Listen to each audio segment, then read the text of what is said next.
세상을 바꾸는 관심 아는 척에서 시작합니다. 강원도와 원주를 이야기하는 풀뿌리 팟캐스트 원주하는 척. 2025년 6월 13일 금요일 165회 첫 번째 순서입니다. 책임 PD 조은재입니다. 에디터 조국인입니다.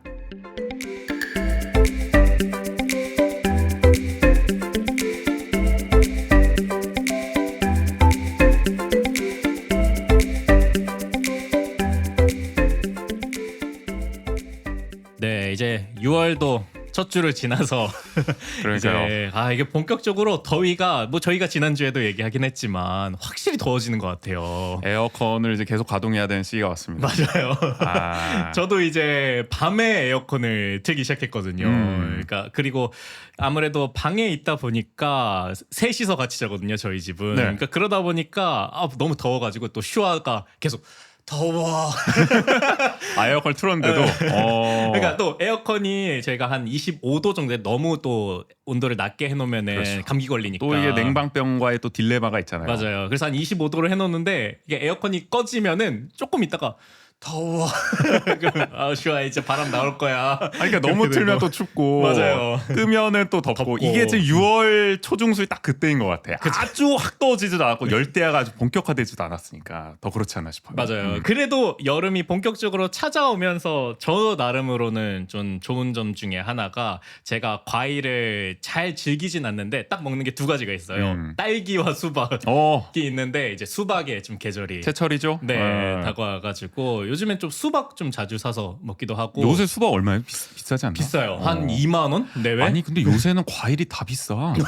바나나도 지금 한 송이에 뭐 7,000원, 8,000원 이렇게 간다 그러던데요. 바나나 그래도 항상 가성비 과일로 좀 유명한데. 뭐 필리핀에서 떨이로 들어오고 가격이 만만치가 않은 것 같아요. 근데 그러다 보니까 이게 제가 수박을 사서 먹긴 하는데 이게 내가 한 2만 원 주고 산 과일이 맛이 없으면은 거기서 오는 허탈감이 되게 크거든요. 특히 뭐 모든 과일이 그렇겠지만 수박은 이게 항상 복불복이에요. 그러니까 그 보면은 그 무맛 나는 수박이 많아요. 그러니까 맛이 안 나, 단맛이 안 나.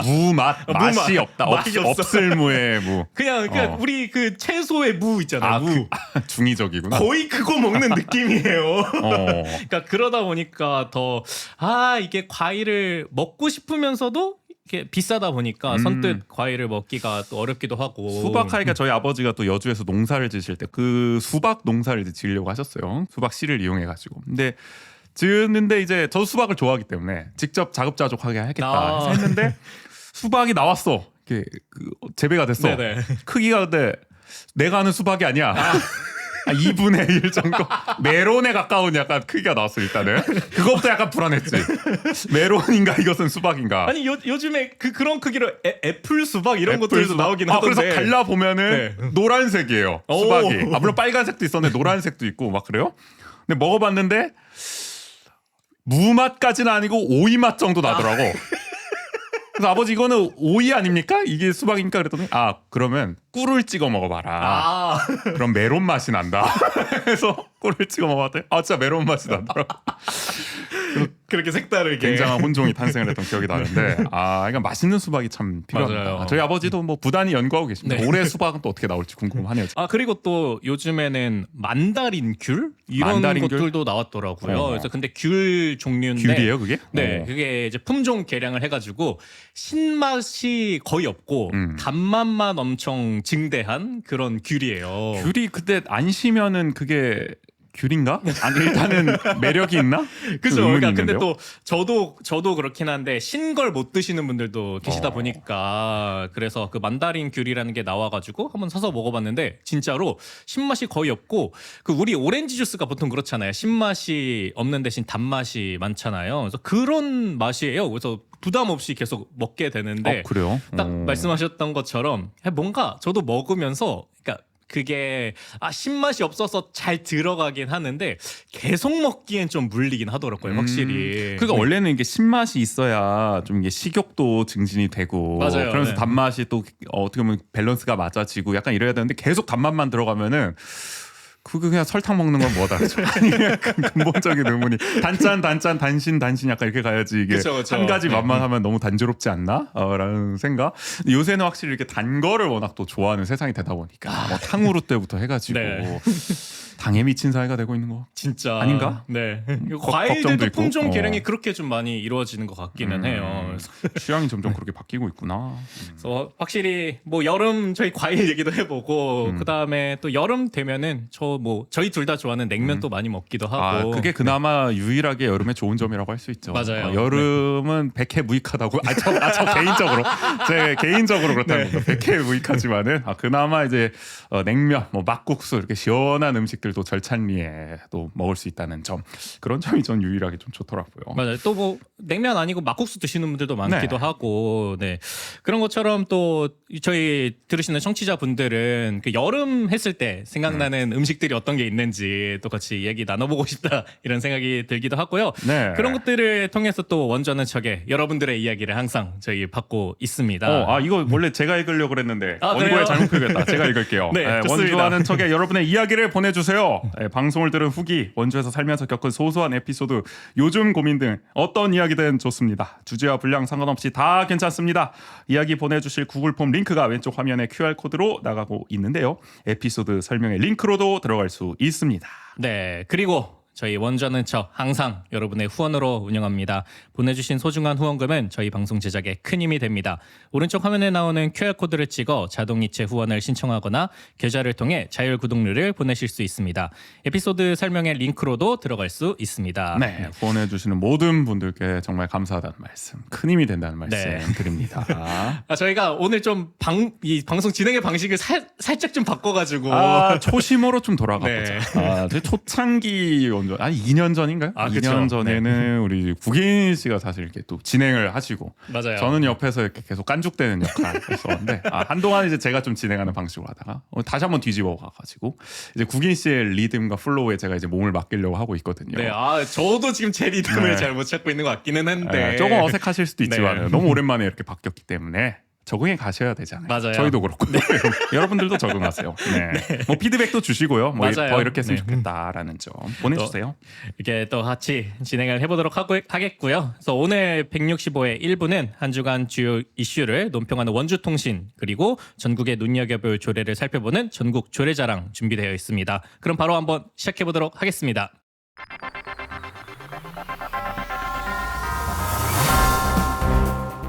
한 주간 원주의 중요한 뉴스를 논평합니다. 원주통신.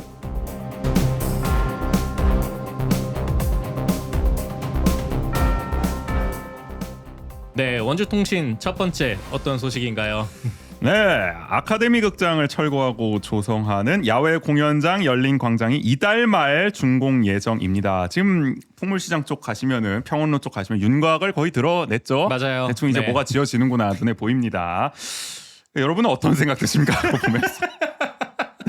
저는 네. 되게 이제 거의 다 지어지다 보니까 원래는 그 철제 펜스가 쳐 있었잖아요. 맞아요. 그것도 이제 걷어지고 이제 딱 보이는데 보면서부터가 근데 뭔가 이렇게 앙상해 보이지. 이게 준공률 90%라는데 이게 완성이 다 된 거라고? 라는 생각이 들죠. 그러니까 그 옆에 그 복합 문화공유 플랫폼. 문화공유 네. 플랫폼은 그래도 어쨌든 골조가 좀 크다 보니까 그렇죠. 이게 뭐가 그래도 세워지는구나 이런 생각이 드는데 옆에 거는 저게 다 된 걸까 혹시라는 생각을 계속하게 됐거든요. 어떻게 보면은 조감도 그대로 완성된 거긴 해.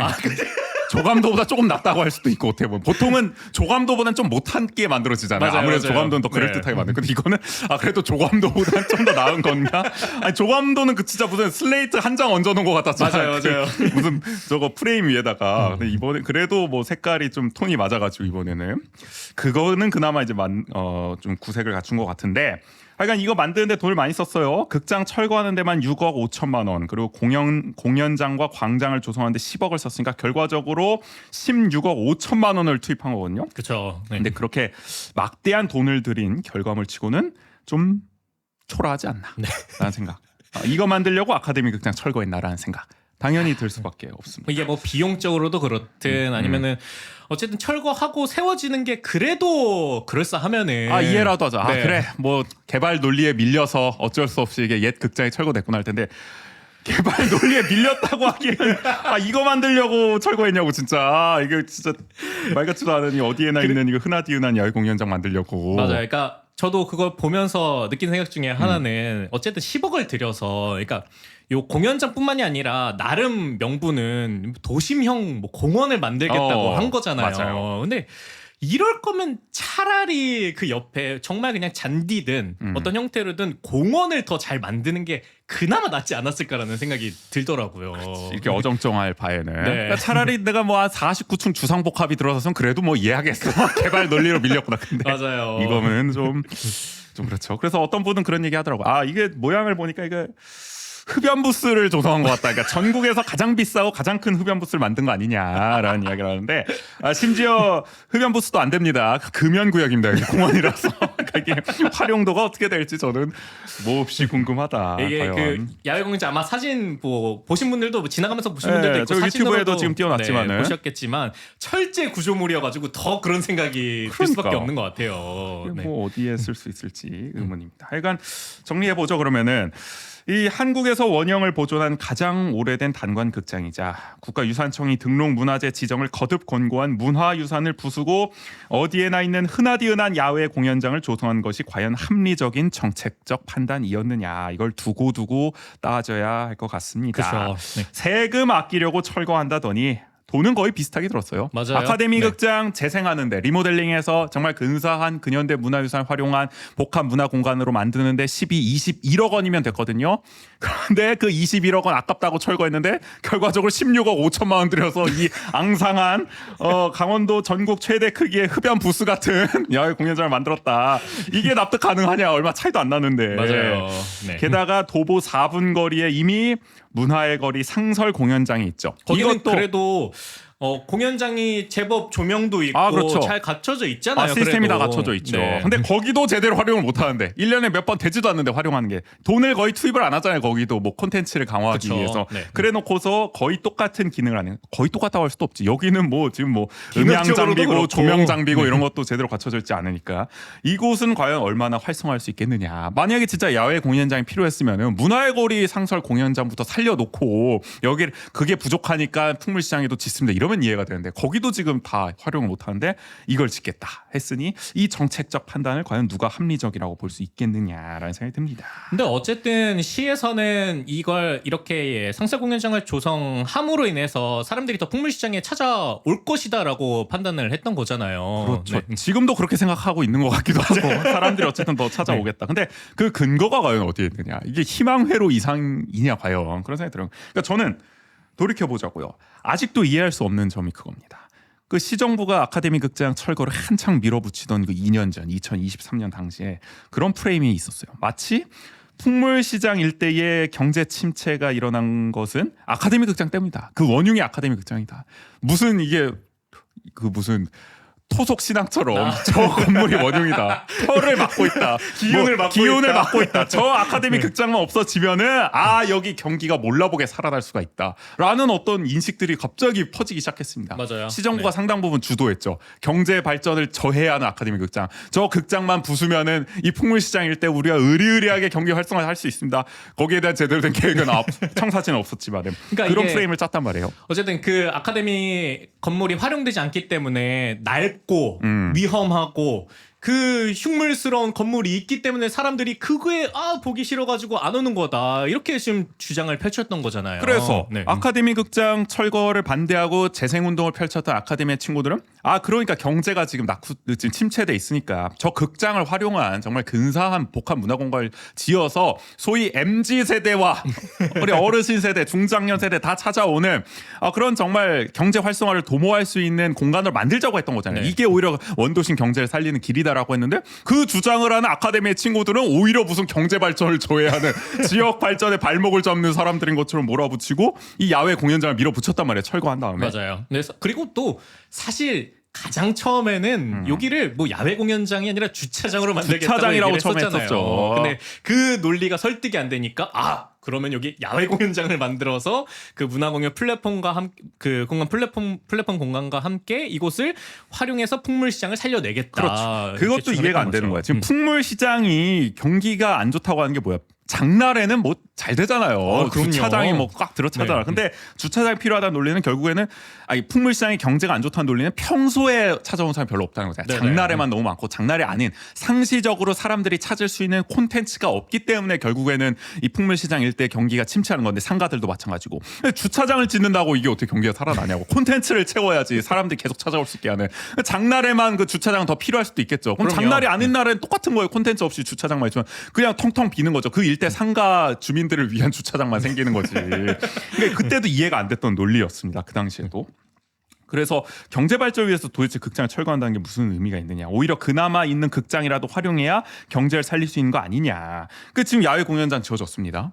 경제 살아납니까? 진심으로 그렇게 믿습니까? 이 풍물시장 일대 상인 여러분들 이제 지어졌으니까 여기 의리의리하게 이제 일어납니까? 경제 몰라보게 달라집니까? 여러분들? 그렇게 믿으셨습니까 진짜? 지금도 그렇습니까? 나는 그 근거를 모르겠다는 거예요. 사람들이 맞아요. 더 찾아올 수 네. 있을 거라는. 공연장만 지으면 도대체 뭐하냐고. 콘텐츠가 아무것도 없는데 거기에. 그러니까 우리가 곳곳에서 그런 걸 발견할 수 있는 거잖아요. 그리고 전국적으로도 이제는 저희가 뭐 아카데미 극장을 얘기하면서도 많이는 언급했지만 그 스토리가 있는 옛 건물들을 활용해서 그 스토리의 힘을 가지고 사람들을 불러 모으는 게 요즘에 트렌드인 거잖아요. 맞아요. 뭐 예를 들어 저희가 언급했던 서울의 스타벅스 경동 1960 그 경동시장에 있는 그 경동 극장이죠. 네네. 그 극장을 이제 리모델링해서 근사한 정말 독특한 분위기를 내는 스타벅스로 만들어가지고 전국적으로 뭐 거의 하면 주문을 못 한다면서 사람 너무 많아가지고 저도 아직 못 가봤는데 다녀온 사람들은 그렇답니다. 그러니까 그런 경동 1960 같은 전국에 다 하나밖에 없는 스타벅스를 만들 수도 있는 거고 부산의 이제 F1963이라든지 속초의 칠성조선소,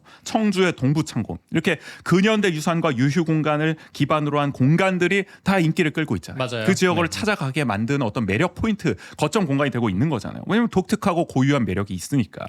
그러니까 아카데미 극장도 말씀하신 것처럼 그런 스토리와 내지는 또 아우라를 또 내재하고 있기 때문에 그걸 활용해서 우리도 복합 문화 공간을 만든다면 정말 전국적으로 뭐 일단 영화인들은 한 번쯤 찾아올 거 아닐까. 그럼요. 전국에 정말 유일한 네. 사례니까 하다못해 그거라도 기대할 수 있었는데 지금처럼 이걸 부수고 야외 공연장을 지으면은 도대체 누가 찾아오겠냐. 이거 어디 가도 다 있는 건데 저 문화의 거리를 가도 있고 여기 혁신도시에 가도 있고 다 있는 건데 이 야외 공연장은 도대체 그 젊은 층이 더 찾아올 거라는 기대를 어떻게 할 수 있겠느냐라는 거죠. 그러니까 이게 이런 흐름이 꼭 맞는 거냐 아니냐는 우리가 뭐 또 생각해 봐야겠지만 어쨌든 우리가 점점 더 여행을 가거나 어떤 지역을 가는 그 포인트가 상징적인 랜드마크 그리고 다른 지역에는 없는 공간을 찾아서 가는 경우가 대다수잖아요. 그렇죠. 예전에도 그렇고 근데 요즘엔 이런 것들이 더 강해지고 있고 그 공간만의 그 지역만의 스토리를 가지고 있는 어떤 특별한 공간이 있을 때 그 지역에 가고 싶다라는 생각을 들게 하잖아요. 그러니까 상식적으로 우리가 뭐 만두 축제도 마찬가지고 뭔가 이렇게 문화예술 행사를 한다고 했을 때 물론 이제 원주 시민도 중요하지만 항상 이제 외부 관광객이 얼마나 되느냐 댄싱 맞아요. 카니발도 마찬가지고 네. 그거 엄청 따지잖아요. 그럼 그 논리로 보면은 시정부의 평소 그 정말 집착하는 그 외부 관광객을 유치하겠다는 그 논리에 따르면은 아카데미 극장에 있으면은 하다못해 뭐 서울에 있는 사람, 뭐 충청도에 있는 사람, 호남에 있는 사람, 뭐 경남에 있는 사람, 영남에 있는 사람 다 봤을 때 원주에 이렇게 전국에 어떻게 보면 원형을 간직한 단 하나뿐인 단관극장을 리모델링해서 문화 공간을 만든 좋은 사례가 있다고 한다. 이거 궁금하다. 나 영화 좋아하는데 어떤 감성일지 궁금하다. 찾아가 볼 수가 있잖아요, 외부 관광객들. 근데 보니까 그 야외 공연장 덜렁이 있대 지금. 누가 외부에서 찾아오겠냐고 이거 보겠다고.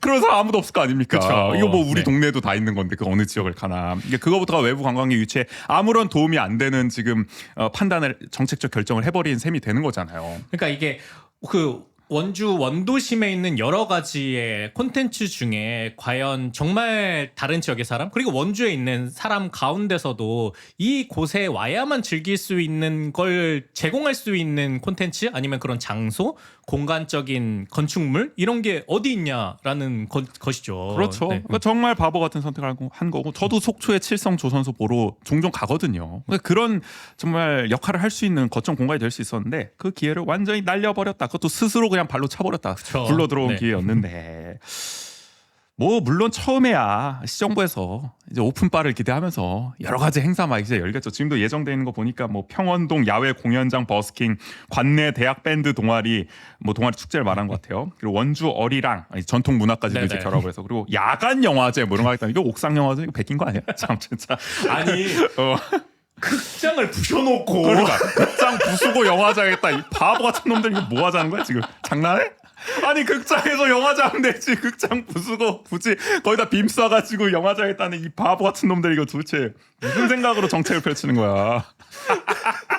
아니 진짜 아니 다른 것보다 이게 양심이 있는 거야 이게 지금 영화장에 너무 있다는 게? 웃기고.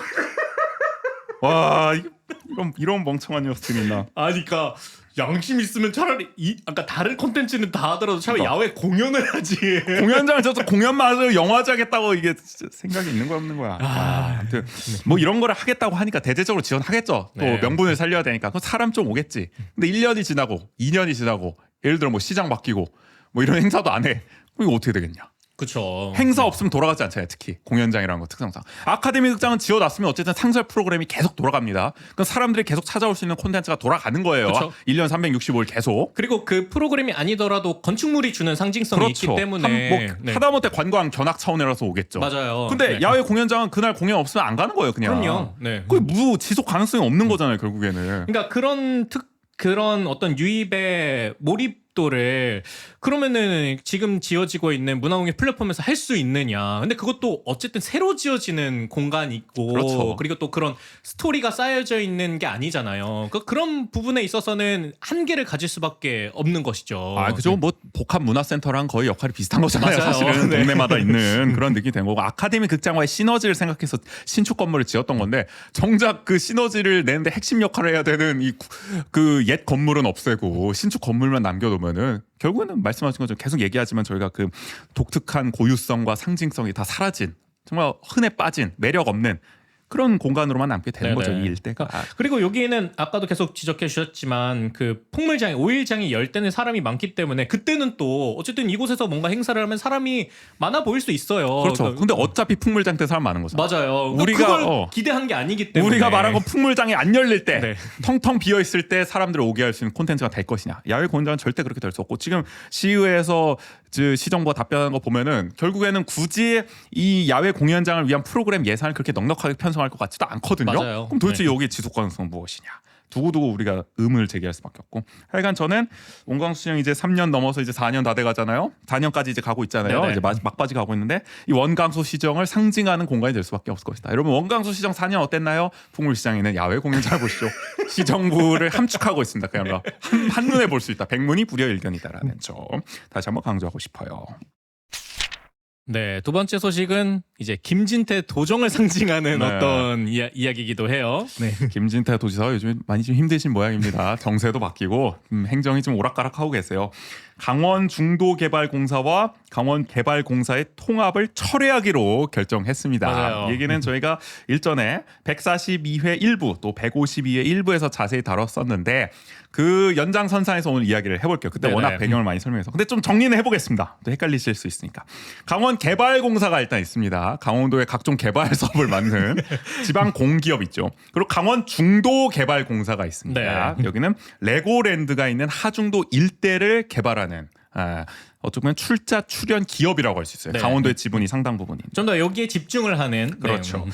그래서 강원개발공사 강개공이 있고 중도개발공사 중개공이 있는데 이 통합을 처음에 하려고 했었죠. 왜 하려고 했냐?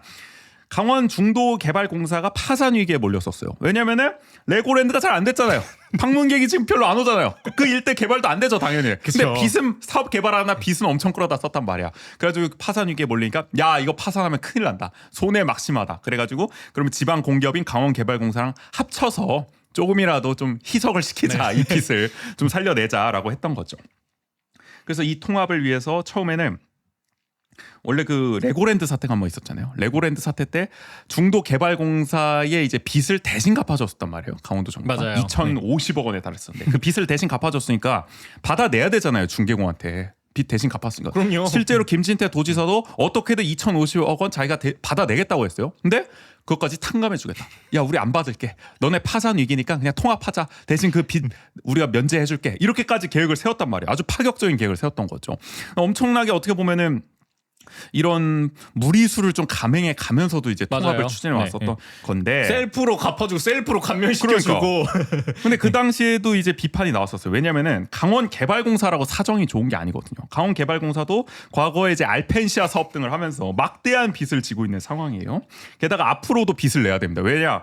이제 김진태 도지사의 역점 사업인 행정복합타운 건설이 있지 않겠습니까? 춘천 고운리 일대의 도청 신청사와 함께 대규모 이제 주거 신도심을 건설하는 한마디로 이제 춘천판 혁신도시 같은 걸 짓겠다는 겁니다. 맞아요. 이 일대. 네. 그래서 이 행정복합타운 추진을 위해서 7,200억 원에 달하는 공사채를 추가 발행해야 돼요. 그럼 어떻게 보면은 두 부실 기업인데 지금 어떻게 보면 중개공이든 강개공이든 두 부실 기업을 합치면은 이게 빚이 희석되고 시너지가 나는 게 아니라 오히려 엄청난 빚폭탄을 만들 수가 있는 거다. 맞아요. 빚을 네. 엄청나게 떠안고 있는 두 기업을 합치는 거니까. 저희가 그래서 1조 원대의 그러니까. 폭탄을 만드는 걸 수도 있다. 우려가 이런 컸습니다. 얘기를 그렇게. 했었죠. 네. 그럼에도 이런 우려가 나왔음에도 김진태 도정은 강행 의지를 분명히 했었죠. 그래서 김진태 도지사 역점 사업인 행정복합타운을 어떻게든 추진하고자 무리수를 둔다는 지적이 나왔었는데 근데 이게 이때도 저희가 소식을 전해드리면서 이건 도의회에서도 비판이 계속 나오고 그렇죠. 그랬었잖아요. 하지만 네. 도의회는 뭐 울며 겨자 먹기로 차근차근 승인해줬어. 왜냐? 이게 변화 끝 전술을 썼잖아요. 도정부가. 이거 승인 안 해주면 중도개발공사 파산합니다. 파산하면 더 난리 납니다. 파산은 막아야 되지 않습니까? 이거 승인해 주세요. 그래서 그 절차는 차근차근 승인을 해줬어요. 중개공에 출자해달라고 하면 출자해주고 강개공에 출자해달라고 하면 출자해주고 세금 퍼붓는데 어쨌든 동의를 다 해줬었단 말이에요. 맞아요. 어쨌든 통합하겠다고 얘기를 계속 했었으니까. 근데 왜 이제 와서 그러니까. 이걸 철회를 한 겁니까? 도저히 안 되겠는지 도정부가 결국엔 정책을 뒤집었더라고 이번에. 강원중도개발공사, 강원개발공사 통합계획을 철회했습니다. 이유를 이렇게 들었어요. 통합 후에 강원개발공사가 더 부실해지면 행정복합타운 사업에 차질이 생길 수가 있다. 이거 우리가 우려했던 그대로죠. 네네. 통합하면 이게 더 안 좋아질 수가 있다. 오히려 더 비폭탄이 될 수 있다. 그러면은 김진태 도정이 하겠다고 하는 행정복합타운이 오히려 더 잘 안 될 거다라고 얘기를 했었잖아요. 그쵸. 그때 얘기할 때는 안 듣다가 이제 와서 듣고 보니 그런 거 같기도 하면서 철회하겠다는 겁니다. 이제 와서. 그리고 레고랜드 사태 당시 대신 갚아준 2,050억 원을 탕감하면 강원도 재정 부담이 커진다는 점을 또 고려했다. 이것도 역시 아니 얘기했던 거죠. 그때 뭐 하다가 그러니까 얘기를 두 개 다 안 나왔던 게 아닌데 그때 지겹도록 했는데 그때 당시 괜찮습니다. 이거 다 우리 감당할 수 있습니다 했다가 이제 와서 살펴보니 안 될 것 같네요 하고 있는 꼴이라는 겁니다, 여러분. 그리고 무엇보다 국토교통부 승인을 받아야 되는데 기업을 통합하려면 어쨌든 지방 공기업의 출자 구조가 바뀌는 거니까 이 승인을 받는 과정이 험난하리라는 예측도 작용했다고 보더라고요. 또 정권이 바뀌었잖아요. 그쵸. 이재명 정부의 이 국토부가 과연 이 김진태 도정, 국민의힘 김진태 도정의 이 지방공기업 통합 계획을 과연 승인해 줄까라는 우려도 작용하지 않았을까라는 생각이 들고요. 이거는 저는 처음 알게 됐네요. 그러니까 어쨌든 그 공기업을 통합하는 과정에서도 국토부 승인을 받아야 된다라는 점이 이게 은근히 지방 공기업이라고 해서 강원도가 다 할 수 있는 게 아닙니다. 은근히 이제 중앙 부처의 통제를 다 받고 있기 때문에 하다못해 우리가 꾸미름 사업을 하더라도 보건복지부 승인을 받아야 되잖아요. 네. 그래서 이게 뭐 한간에는 또 지방자치 침해다 뭐 이런 얘기도 있는데 또 이럴 때 보면은 중앙부처의 관리 감독 견제가 필요한 것 같기도 하고 어떤 면에서 긍정적인 요소라고도 그러니까 뭐 이런 게 또 있고. 작용을 했다. 네. 김진태 지사는 공식적으로 이런 입장을 했어요. 도의회 우려를 수용해서 통합을 원점 재검토했다. 도의회 여러분들의 의견을 저희가 받아가지고 다시 한번 백지화를 해서 살펴보겠다. 이런 입장. 이제 와서 도의회 개무시하다가 이제 와가지고 자기들이 볼 때 안 될 것 같으니까 이제 와서 도의회를 명분으로 원점 재검토 의사를 밝혔습니다. 아니 누가 생각하면은 도의회도 이게 구성이 바뀌었나 여당 그러니까. 야당이 아무것도 바뀐 게 없거든요. 그니까요. 김진태 도지사의 마음만 바뀐 게 아닌가 싶은데 당연히 강원도의회는 황당하다는 반응을 보이고 있어요. 재정 여건이 바뀐 게 없는데 정책만 오락가락한다는 거예요. 그 사이 바뀐 건 정권밖에 없습니다. 그 갑자기 왜 이걸 뒤집었냐 이해가 안 된다라는 겁니다. 특히 춘천을 지역구로 둔 민주당의 정재웅 도의원은 도민과 도의회에 충분한 설명 없이 입장을 번복한 것은 행정 신뢰를 저해하는 일이라면서 2,050억 원에 달하는 대위 변제금 탕감 계획에 대한 정치적 부담이 작용한 것 아니냐고 지적했어요. 그러니까 한마디로 본인이 레고랜드 사태 때 좀 미안한 일이었으니까 네. 어떻게든 책임져야 돼서 2,050억 원 내가 대신 갚아주지만 이거 언젠가 반드시 회수합니다라고 약속했는데 이제 와서 이 약속 어기면은 2,050억 원 탕감해주면 그 김진태 도지사한테 고스란히 정치적 부담으로 가니까 그럼요. 그거 무서워가지고 지금 이제 백지화한 거 아니냐. 선거 또 1년 앞두고 지금 여론 안 좋아 보이니까 그렇게 이제 지적을 한 거죠. 정재웅 의원은. 그러니까 뭐 지금도 뭐 200억대의 예산을 계속 투입하는 그렇죠. 것들도 비판이 계속 나오고 있는데 있죠. 거기에 거의 10배 달하는 예산이 그냥 날아가면은 그렇게 혈세 아끼겠다고 강조한 김진태 도지사 2,050억 원을 그냥 안 갖고 그냥 넘어가 준다? 이거 과연 용납할 수 있냐? 여기에 들어가는 돈만 해도 거의 한 2,500억, 3,000억이 들어가는 것 같아서 문제는 이렇게 어마어마한 돈이 우리 세금 수천억 원이 왔다 갔다 하고 있는데 우리 도민 여러분들의 관심이 그렇게 크진 않다 이 사안이. 왜냐면 너무 복잡하기 때문에 이게 몰라. 이게 내 맞아요. 돈이 들어가는 것 같지가 않아요. 현실 감각이 무뎌지는 거야. 수천억이 왔다 갔다 하게. 근데 여러분 이거 다 우리 세금이 지금 왔다 갔다 하고 있는 겁니다. 그리고 여러분들. 또 이게 도의 일이고 이러다 그렇죠. 보니까 한 발 떨어져서 인식하게 되는 것들도 있는 것 같아요. 사실 원주시의 세금이나 우리 강원도의 세금이나 다를 게 없잖아요. 다 우리가 내는 거잖아요. 우리 원주 맞아요. 시민들이 다 도비고 시비고 다 대고 있는 건데 우리 시의 세금이 왔다 갔다 하는 건 민감한데 도의 세금은 좀 멀리 있는 일 같아요. 게다가 이게 춘천에서 벌어지고 있으니까. 근데 여러분 이게 다 우리 원주 시민의 세금이기도 합니다. 어떻게 보면. 생각해 보면 참 저희가 아까 방금 첫 번째 수지로 전해드렸던 아카데미는 뭐 10억 차이로 뭐 그러니까. 이게 건물이 부서지고 말고 이렇게 결론이 나고 있는 건데. 이런 거 보면 난 좀 허무해. 그래서. 그러니까요. 이게 다 우리 소중한 돈들인데 오히려 단위가 커지면 이게 그냥 통계 지표 정도로 그냥 축소되는 그러니까 이게 현실감이 떨어지니까 이거 어마어마한 겁니다 사실. 자, 그리고 야권에서 또 비판이 나온 게 민주노동당 강원도당도 청산이 유리하다며 통합을 추진하던 도가 불과 몇 달 만에 정반대 입장을 내놓은 것은 졸속 행정의 결과라면서 김진태 지사는 정책 혼선에 대해 도민에게 명확히 해명하고 사과하라고 촉구했습니다. 뭐 당연하죠. 그쵸. 네. 아니 지금 뭐 도의에만 입장을 밝히고 있지 뭐 도민들한테는 뭐 아무 지금 공식 입장이나 이런 거 사과나 이런 표명을 안 하고 있어 김진태 지사가. 네네. 사실은 상당히 지금 졸속 행정을 펼치다가 이게 문제가 되고 있는 건데. 아니 그러면 어쨌든 통합은 철회를 했고 백지화가 됐죠. 네. 근데 그렇다고 근본적인 문제가 해결된 건 아니잖아요. 중계공이 갑자기 사정이 좋아진 것도 아니고 벼락 뭐 복권에 당첨 맞은 것도 아니고. 그리고 뭐 레고랜드가 갑자기 관광객이 엄청 늘거나 그럴 일도 없죠. 그 주변에 땅이 팔리거나 이런 건 아니잖아요. 최근에 침착맨이 레고랜드를 왔다 갔다 하는데 그 효과가 나오는 것도 아니고 말이죠 지금. 그래서 한마디로 이제 의문이 남는 겁니다. 강원 중도개발공사를 그럼 어떻게 할 것이냐.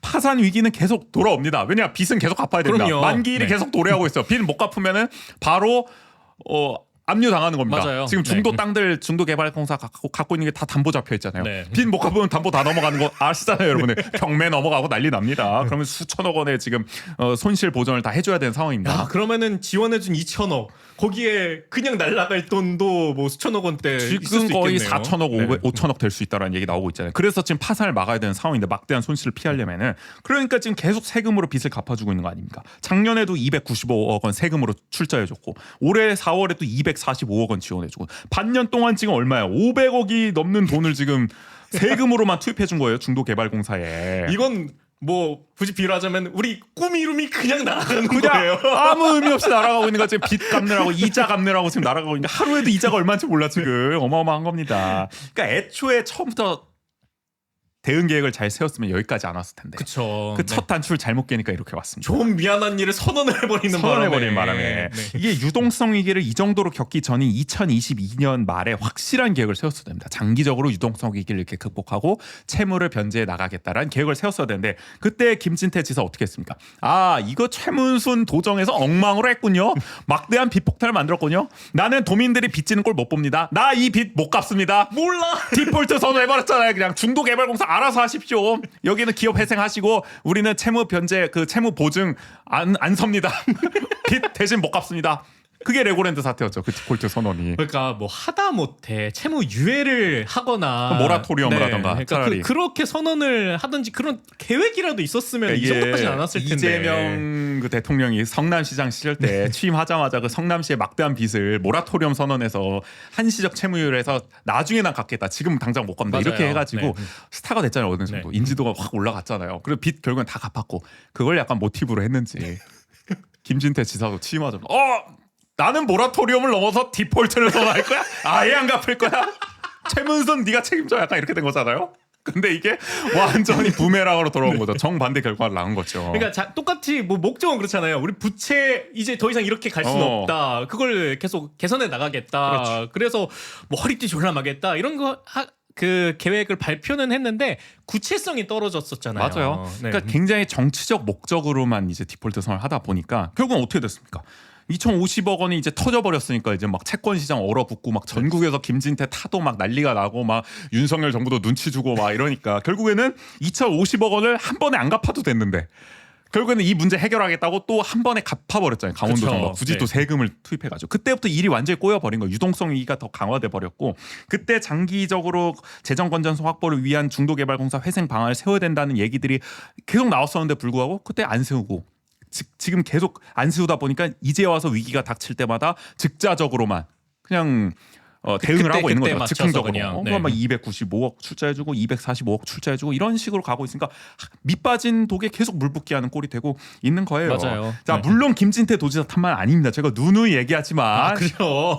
최문순 민주당 도정 때부터 문제 많았습니다. 이거 레고랜드 개발 이런 식으로 하면 안 된다고 그랬는데 결국 무리하게 강행하다 보니까 빚더미에 앉은 거고 중도개발공사.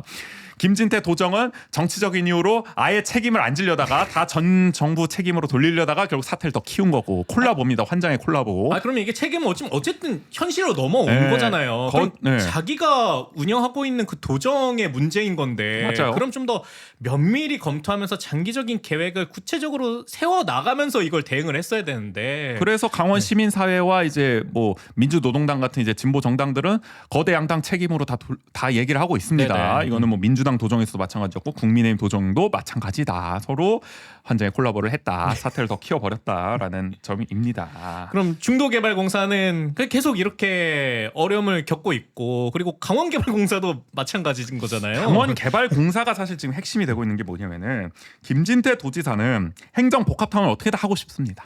그러면은 그 행정복합타운은 강원개발공사가 도맡아서 해야 되니까 이게 사실 코어는 강원개발공사야. 그렇죠. 네. 중도개발공사는 솔직히 아웃 오브 안중이야. 김진태 지사가 볼 때 거기는 파산 솔직히 말해서 파산하든가 말든가야. 솔직히 말하면은 입장에서 봤을 때 그러니까 왜냐면은 뭐 2,050억 탕감해주겠다 이런 것들도 다 결국 강원개발공사의 그 건전성을 높이기 위한 부분이었던 맞아요. 거잖아요. 명분은 그거였습니다. 처음에 강계공 중계공 왜 합치냐? 중계공의 파산을 막기 위해서라고 했지만은 사실은 강계공도 이제 부채가 높으니까 강계공의 부채 비율을 떨어뜨려서 지방 그 공사채를 발행할 수 있게 하려면 중계공하고 합쳐서 중계공의 이제 땅들을 많이 갖고 있잖아요. 네네. 그 재산을 활용해서 부채 비율을 낮춰가지고 강계공의 이제 지방채 발행을 원활하게 하려는 그래서 이제 행정복합타운 건설을 잘 해보려는 추진하려는. 네. 그러니까 방점은 사실 다 강계공과 행정복합타운에 찍혀져 있었던 거예요. 맞아요. 근데 지금 통합하려고 보니까 오히려 중계공이 강계공의 발목을 잡을 것 같아. 그럼 이제 행정복합타운도 개발이 잘 안 되는 거죠. 그럼 중계공 다시 취소. 중계공은 알아서 하시고 우린 강계공 신경 쓰겠습니다. 이렇게 되고 있는 거죠. 그렇죠. 네, 그 채무를 그러니까 그 자산을 고려해서 채무 비율을 떨어뜨리는 것보다 갖고 있는 부채 때문에 그러니까. 터져버릴 이거 것 같다. 잘못하면 강계공까지 폭탄 안고 터져버린다. 이러면 안 되지. 라고 되는 거죠. 그러니까 김진태 지사의 머릿속에는 지금 오로지 행정복합타운만 있다. 왜냐 이게 본인의 가장 큰 정치적인 업적이 될 거기 때문에. 맞아요. 네. 늘 말씀드리죠. 김진선 도정에서는 알펜시아가 있었고 최문순 도정에서는 레고랜드가 있었고 이제 김진태 도정은 행정복합타운으로 가려고 한다. 근데 줄줄이 다 지금 빚더미에 지금 실패할 확률이 높아 보이는 거죠. 하여간 그래서 이제 강원개발공사에는 뭘 하려고 하냐면은 또 출자를 해줍니다. 땅을. 강원개발공사에 지금 계속 땅을 출자해주고 있는데 이번에 또 계획을 세웠어요. 604억 8,200만 원 규모의 도유지를 강원개발공사에 넘기려고 하고 있습니다. 이게 춘천 삼천동의 유원지와 양양 하조대 등인데요. 하는 이유는 마찬가지입니다. 강원개발공사의 부채 비율이 지금 300%를 넘고 있거든요. 네네. 근데 300% 이하가 돼야 행정안전부 지침에 따라서 공사채를 발행할 수 있어요. 빚을 발행할 수가 있습니다. 그래서 이 공사채를 발행하기 위해서 부채 비율을 낮추고 그걸 통해서 행정복합타운 조성 사업을 위한 행정복합타운 조성을 이제 원활하게 하려면 이제 필요한 작업이라는 거죠. 근데 부채가 이미 300%를 넘어가고 있습니다. 이렇게 줘야 그나마 300%를 밑으로 내려온다라는 거잖아요. 지금 어떻게 하고 있냐면 부채 비율이 높다 보니까 공사채를 갚고 있는 상황이에요. 공사채 만기가 도래하면 다시 공사채를 발행해서 그 이전 공사채 만기 도래한 공사채를 갚고 계속 돌고 도는 거예요. 빚 돌려막기를 하고 있어요. 지금 강원개발공사도. 그 우리 뭐 카드깡 그러니까 이게 부채 비율이 낮춰질 수가 없는 거야. 그럼 공사채 갚을 수가 없으니까. 그 계속 땅이나 이런 걸 출자해줘가지고 인위적으로 부채 비율을 낮추고 있는 거죠. 자산을 늘려줘가지고. 네네. 자, 그리고 더 웃긴 게 뭐냐면 2023년에도 출자를 해준 적이 있습니다. 옛 강원도 농업기술원 도유지를 출자해준 적이 있었어요. 근데 웃긴 게 뭐냐면은 우리 헌법에도 나와 있지만 경자유전 원칙이라고 있습니다. 농토는 반드시 농민만 소유할 수가 있죠. 농업기술원 도유지는 농토입니다. 근데 강원개발공사는 농민이 아니죠. 네, 농업기술원 농업과 관련이 없습니다.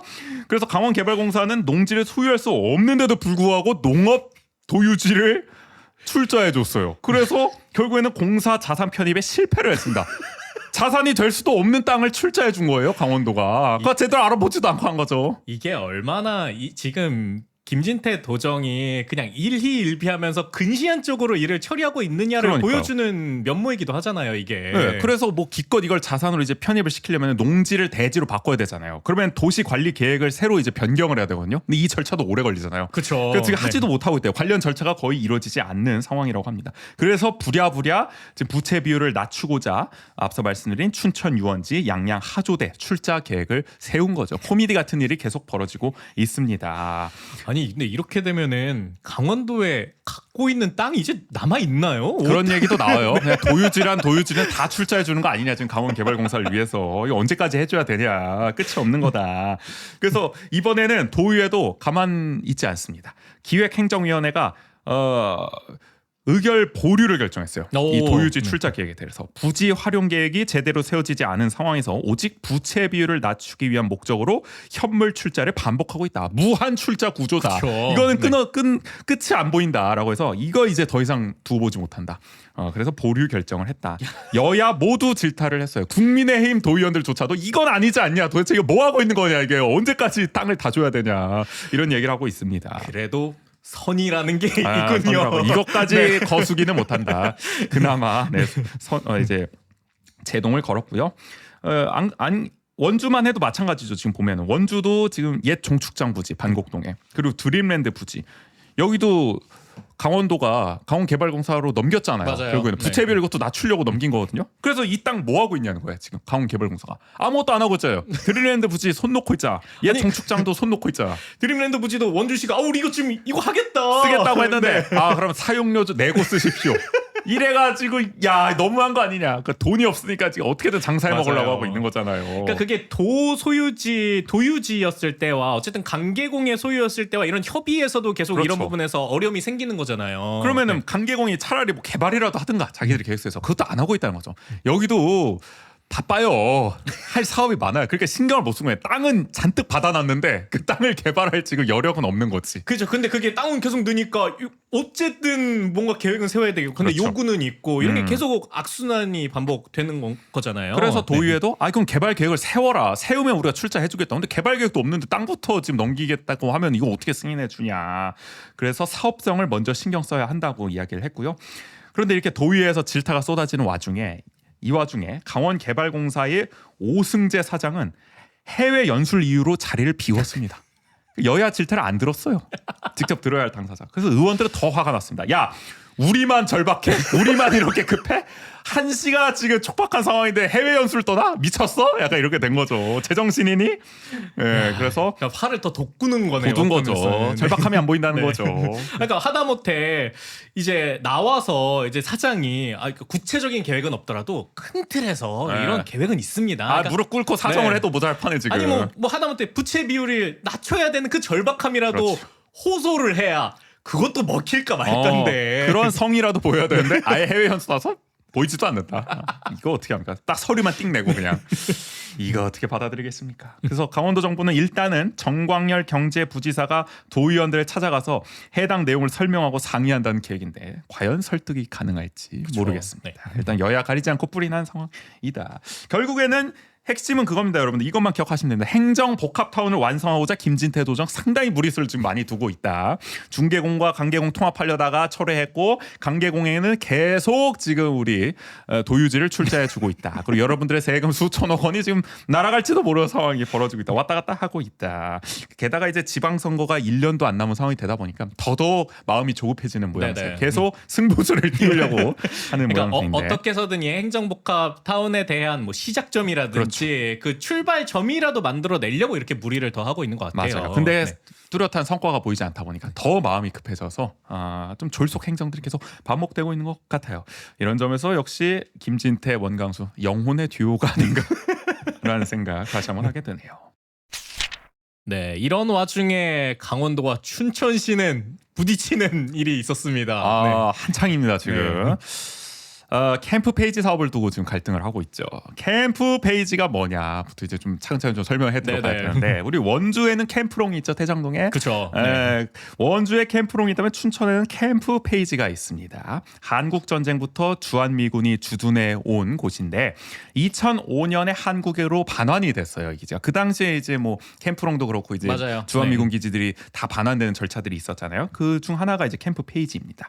근데 이 캠프 페이지는 우리 캠프롱보다 위치가 훨씬 도심에 있어요. 노른자 아주 노른자 땅에 있어요. 도심 한가운데 있습니다. 춘천역 바로 앞에 있잖아요. 여러분들도 그 춘천역 앞에 빈 땅 보셨을 거예요. 네네. 가시면은. 어떻게 보면 약간 상징이었잖아요. 저쪽 중도 쪽. 그렇죠. 그다음에 캠프 페이지 맞아요. 이렇게 비어져 있고 그렇죠. 이제 가능성을 가지고 있는 땅들이었잖아요. 맞아요. 네. 게다가 도심 한가운데 있어서 위치도 좋은데 면적도 축구장 80여 개를 합친 것과 같아요. 그러니까 당연히 군부대니까 캠프랑도 넓잖아요. 그쵸. 캠프 페이지 네. 상당히 넓단 말이에요. 그러니까 여기 어떻게든 개발하고 싶어가지고 다들 군침을 흘렸었던 거죠. 이 노른자 땅 어떻게 활용할 것이냐. 지역사회에서는 오래 화두였습니다. 그래서 토지 정화 작업을 거치는 동안 개발과 보존을 두고 갑론을박이 지속됐었는데 원래 춘천시 정부는 2016년에 국방부로부터 소유권을 이전받았거든요. 네네. 시민공원을 짓는다는 방침을 세웠습니다. 2013년 캠프 페이지를 잠시 개방해서 임시공원으로 활용했을 때 시민들의 반응이 좋았다고 해요. 공원으로 쓰니까 괜찮은데 도심 한가운데 이게 약간 뭔가 센트럴 파크 느낌도 나고 그쵸. 근사하게 좀 꾸미면 네. 좋을 것 같다. 우리도 뉴욕처럼 삶의 질을 끌어올릴 수 있을 것 같다. 우리 춘천도 이런 의견들이 있었다는 거예요. 그리고 이 좋은 땅에 아파트 상가를 짓는 거는 이거 너무 특색 없고 칙칙하지 않냐, 회색빛이 되는 거 아니냐라는 좀 허망하다라는 여론도 있어서 공원으로 짓자라는 대체적인 공감대가 형성됐었다는 거죠. 네네.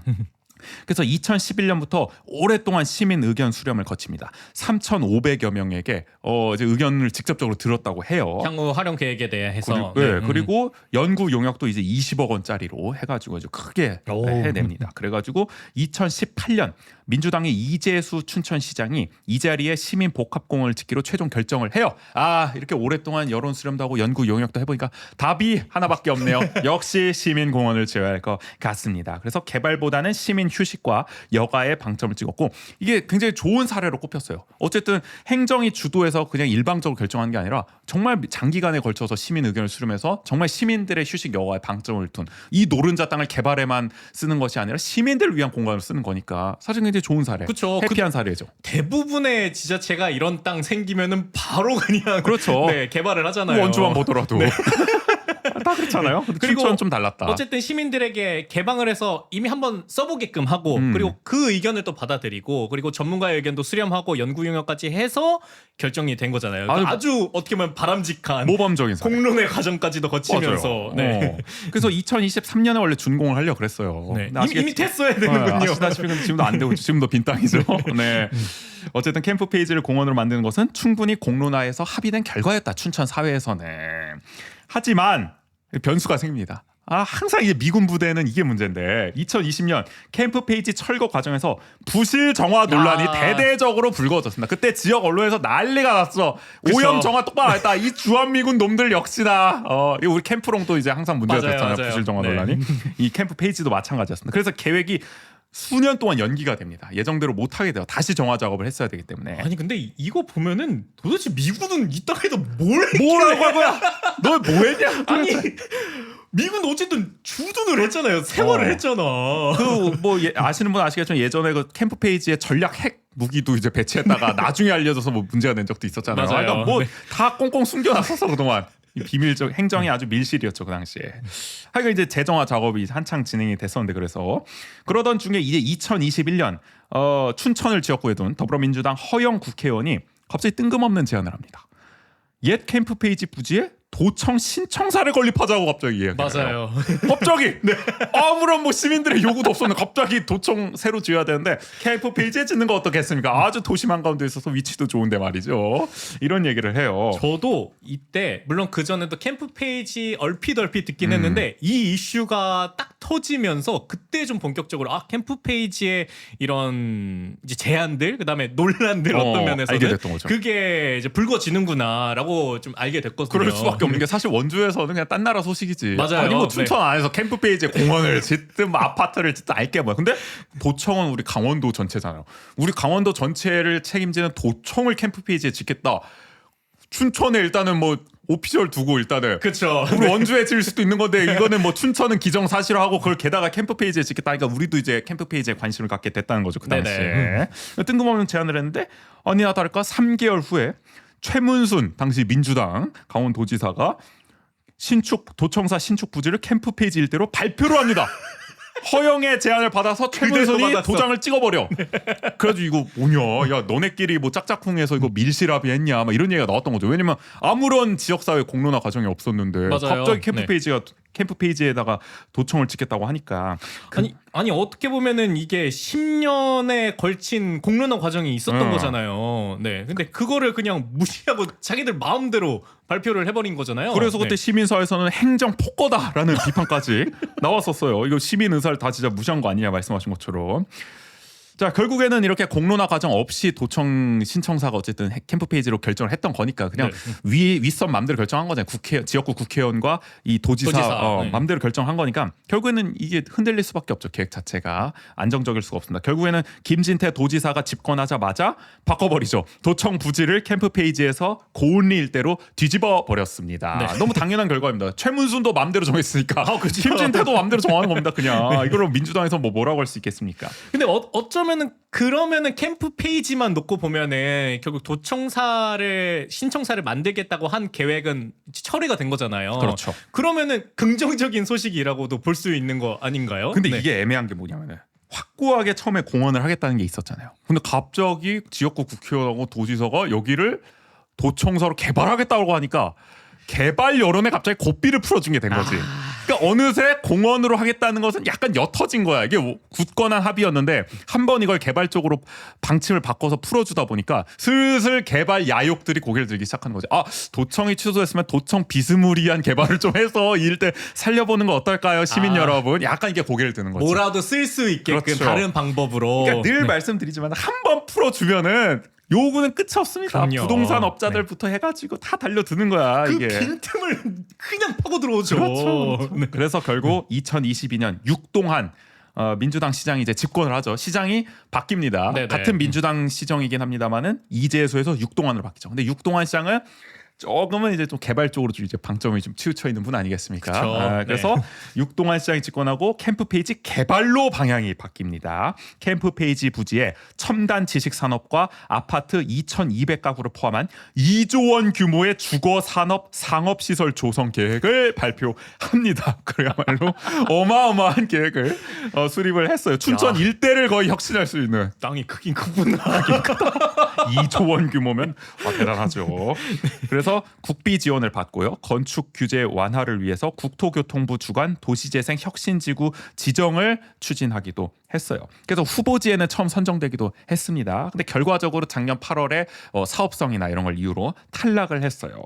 그래서 이후에 시정부는 다시 보완을 거칩니다. 개발 계획을 축소해서 주거 단지는 일단 철회를 해요. 이게 논란이 많았거든요. 과연 분양이 제대로 될 것이냐. 그래서 주거 단지는 철회하고 전체 부지 중 80%는 공원으로 하겠다. 시민 공원으로 하겠다. 그래도 합의해온 과정이 있기 있으니까 때문에 공원 두고 대신 20%는 영상 스튜디오 컨벤션 센터로 채워서 일자리 유치를 하겠다. 산업 이 단지는 계속 이어가겠다. 이렇게 방점을 찍는 식으로 도시재생 혁신지구 공모에 재도전을 했어요. 그래서 그게 올해까지 계속 이어지고 있는 상황인데 이 같은 계획에 시민사회에서는 비판 여론이 여전했습니다.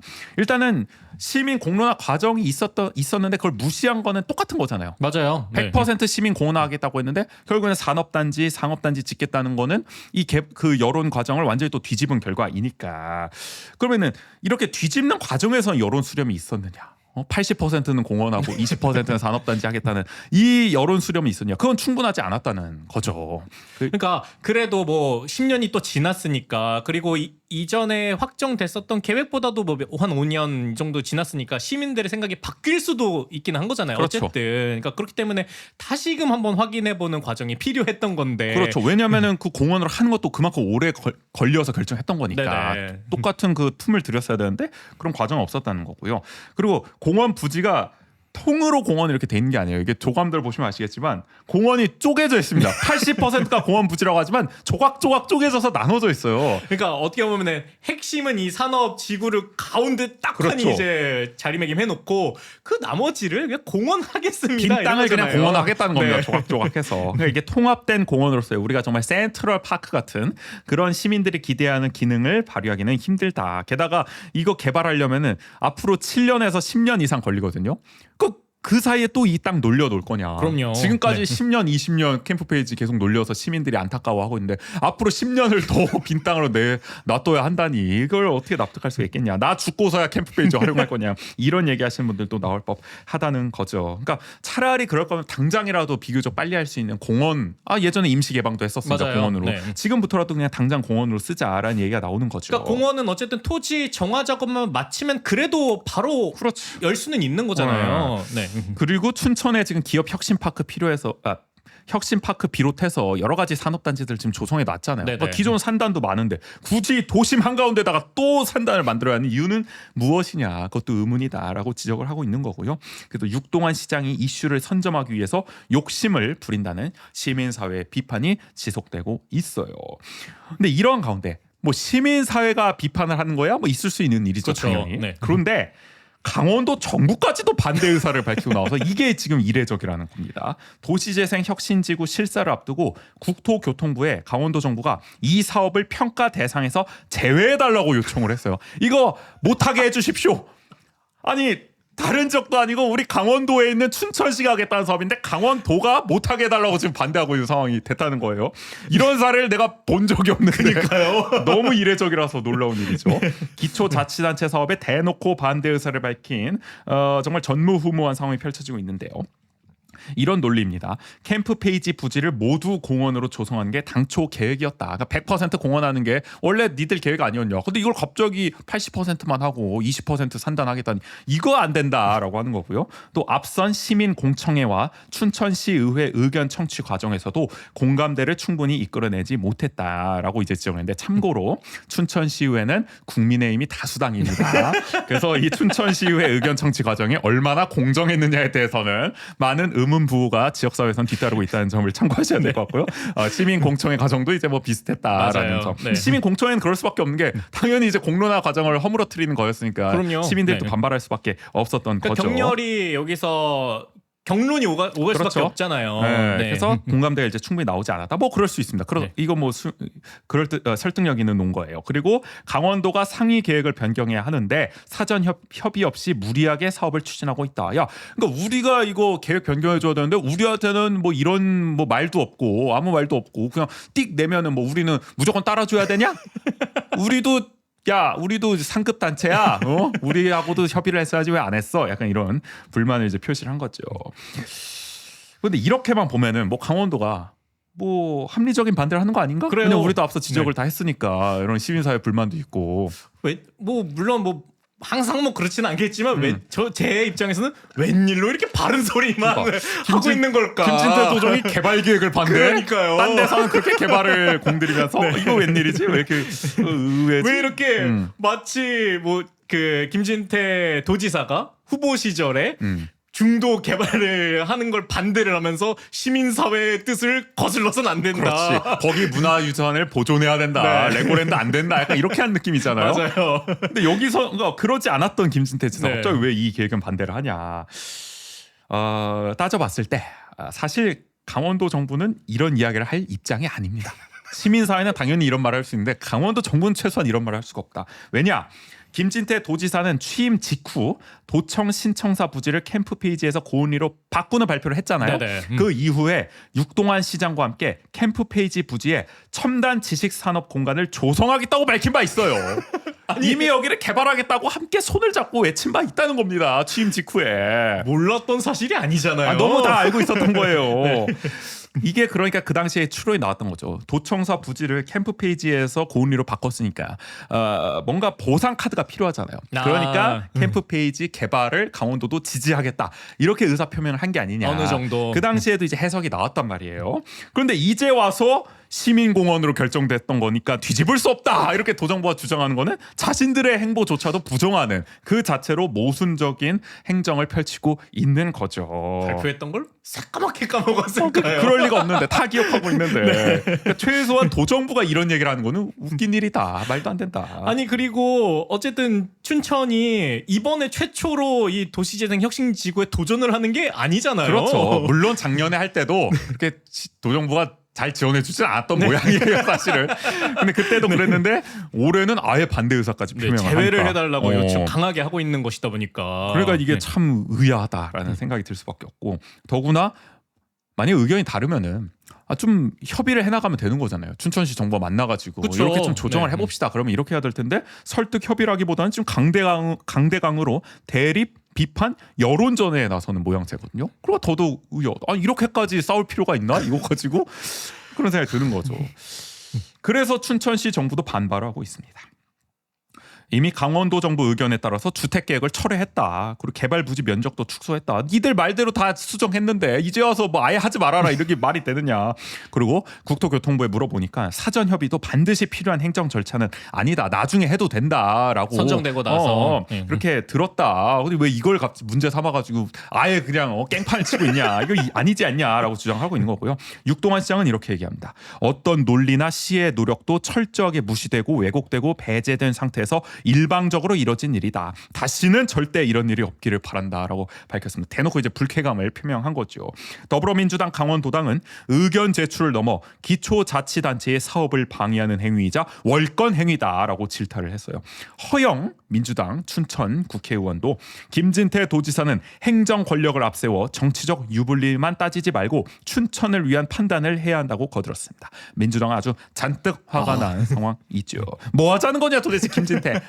왜 어깃장을 놓느냐. 갑자기 그것도 이렇게 얘기를 하고 있는데 그러니까 진짜 어쨌든 시작 단계에 있어서는 그런 나름의 뭐 그게 보상이든 뭐 양보든 이렇게 해왔는데 이제 와서 이렇게 강대강으로 하는 그런 이유가 어떤 걸까요? 뭐 다 알지 않습니까? 지방선거 이제 1년도 안 남았다. 결국에는 이 선거 앞두고 김진태 도지사와 육동환 춘천시장이 기싸움을 벌이는 모양새라고 해석한 수밖에 없지 않을까 싶어요. 야, 김진태 도지사가 진짜 뭔가 급한가 봐요. 급하죠. 네. 대통령이 바뀌었잖아요. 윤석열만 믿고 여기까지 왔는데 이거 그러니까 어떡합니까? 이런 도 개발 사업도 그렇고 어쨌든 이 춘천시와의 갈등에 있어서도 그렇고 뭔가를 막아야겠다 아니면 내 마음대로 추진해야겠다 이런 생각이 되게 강한가 봐요 지금. 무리수가 많이 나오고 있는데 일단은 김진태 지사는 지금 상황이 마음에 안 듭니다. 일단은 춘천이 행정의 중심지잖아요. 우리 거의 뭐 춘천 도청이잖아요. 그렇죠. 그런 얘기가 하고 있죠. 근데 이 행정의 중심지인 춘천시장이 민주당이다? 이거 굉장히 껄끄럽다. 행사 때마다 민주당 시장과 같이 악수하고 커팅식하고 얘기 잠깐 나누고 이거 좀 불편하다라는 거죠. 그래서 뭐 여담이지만 요즘 김진태 지사가 원주를 자주 온다 이런 얘기가 있잖아요. 부쩍 자주 오시죠. 그 강원 도민의 날 행사가 있잖아요. 이것도 최근에 했는데 원래 도민의 날 행사는 계속 지난 한 20년 30년간 춘천에서 해왔습니다. 당연히 도청이 춘천에 있으니까. 그렇죠. 근데 올해 거의 처음으로 원주에서 개최를 했어요. 뜬금없죠? 갑자기 왜 원주에서 이거를? 이거 이상하다 했는데 심지어 현충일 날 추념식도 원주에서 했어요. 김진태 지사 원주에 와서 춘천에서도 현충일 추념식을 했는데 거긴 안 가고 굳이 원주까지 와서 원주에서 진행한 현충일 추념식에 김진태가 참석을 했다. 이거 의아하다.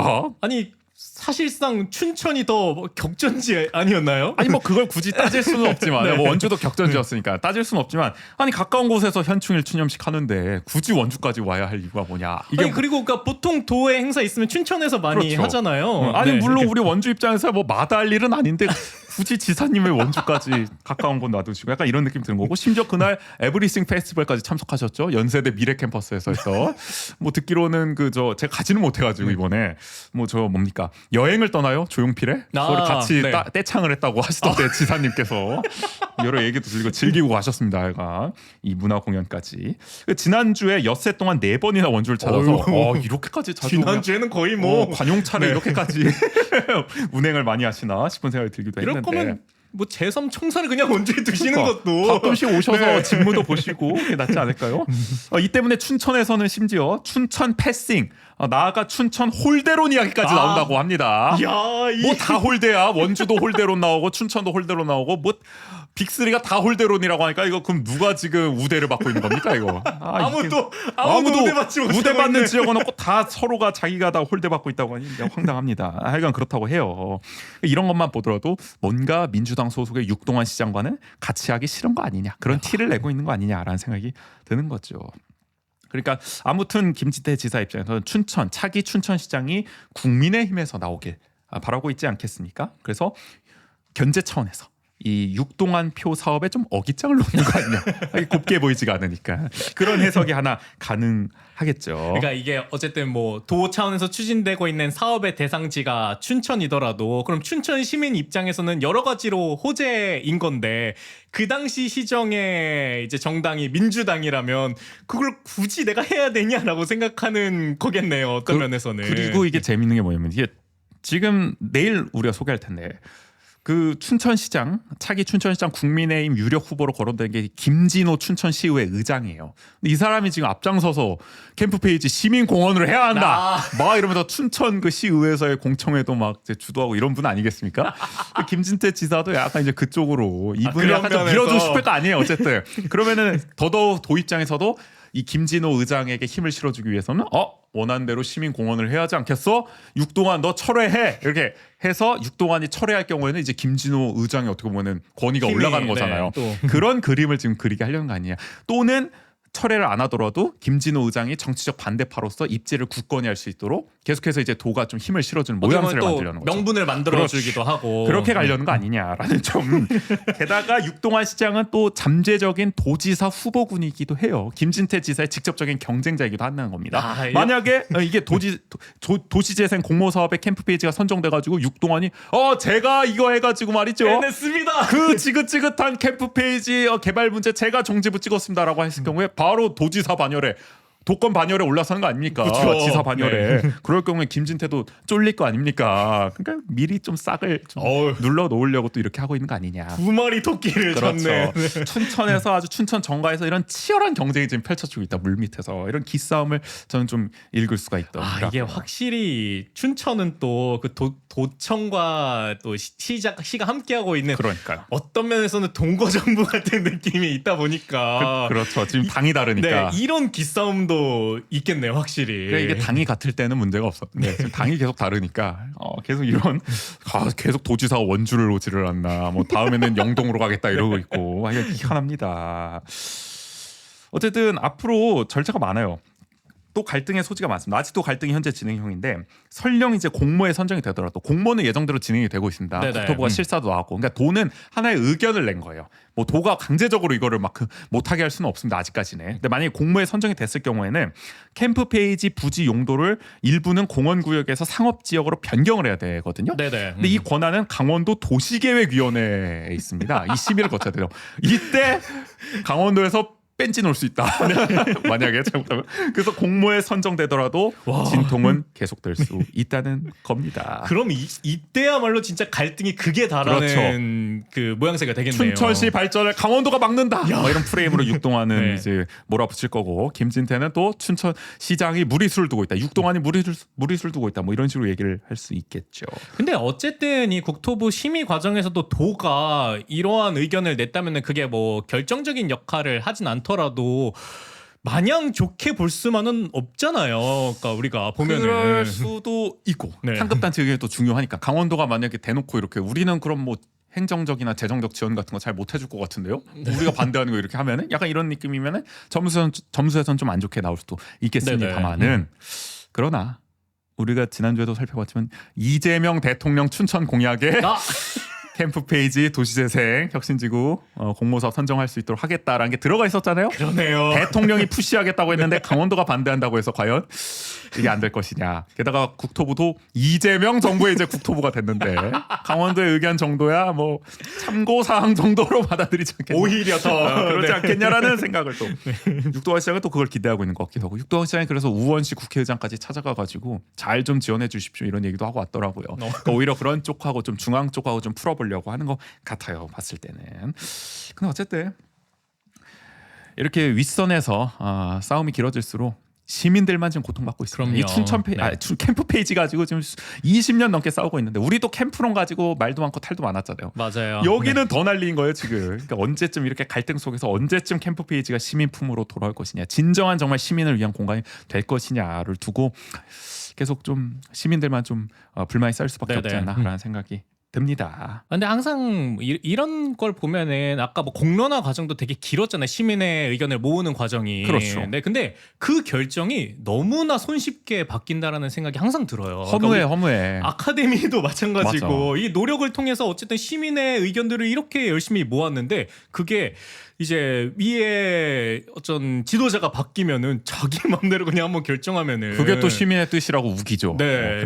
그리고 그걸 다시금 묻는 경우가 참 없는 것 같아요. 그리고 네. 물어도 사실 관이 주도하는 그런 식의 의견 수렴은 한계가 뚜렷하잖아요. 그러니까 그런 것들이 좀 어렵게 모여져 온 이 시민의 의사들을 좀 더 존중해 가는 문화가 있었으면 좋겠다라는 원론적인 얘기를 중요합니다. 하게 되는 것 같은데. 원론적인 그런 원칙이 안 지켜지니까. 맞아요. 춘천. 그러니까 네. 이게 캠프 페이지 갈등도 뭐 계속 얘기하지만은 결국에는 개발 담론이 들어서니까 개발 논리가 들어서니까 시민은 거기서 쏙 빠져버린다는 거잖아요. 네. 답답해요. 그런 거 항상 볼 그러니까 때마다. 어쨌든 근데 가장 중요한 거는 하루빨리 좀 시민 품에게 이 캠프 페이지가 돌아오는 게 좀 중요하지 않을까라는 생각이 드는 것 같습니다. 맞습니다. 네. 여기까지 원주통신 살펴봤습니다.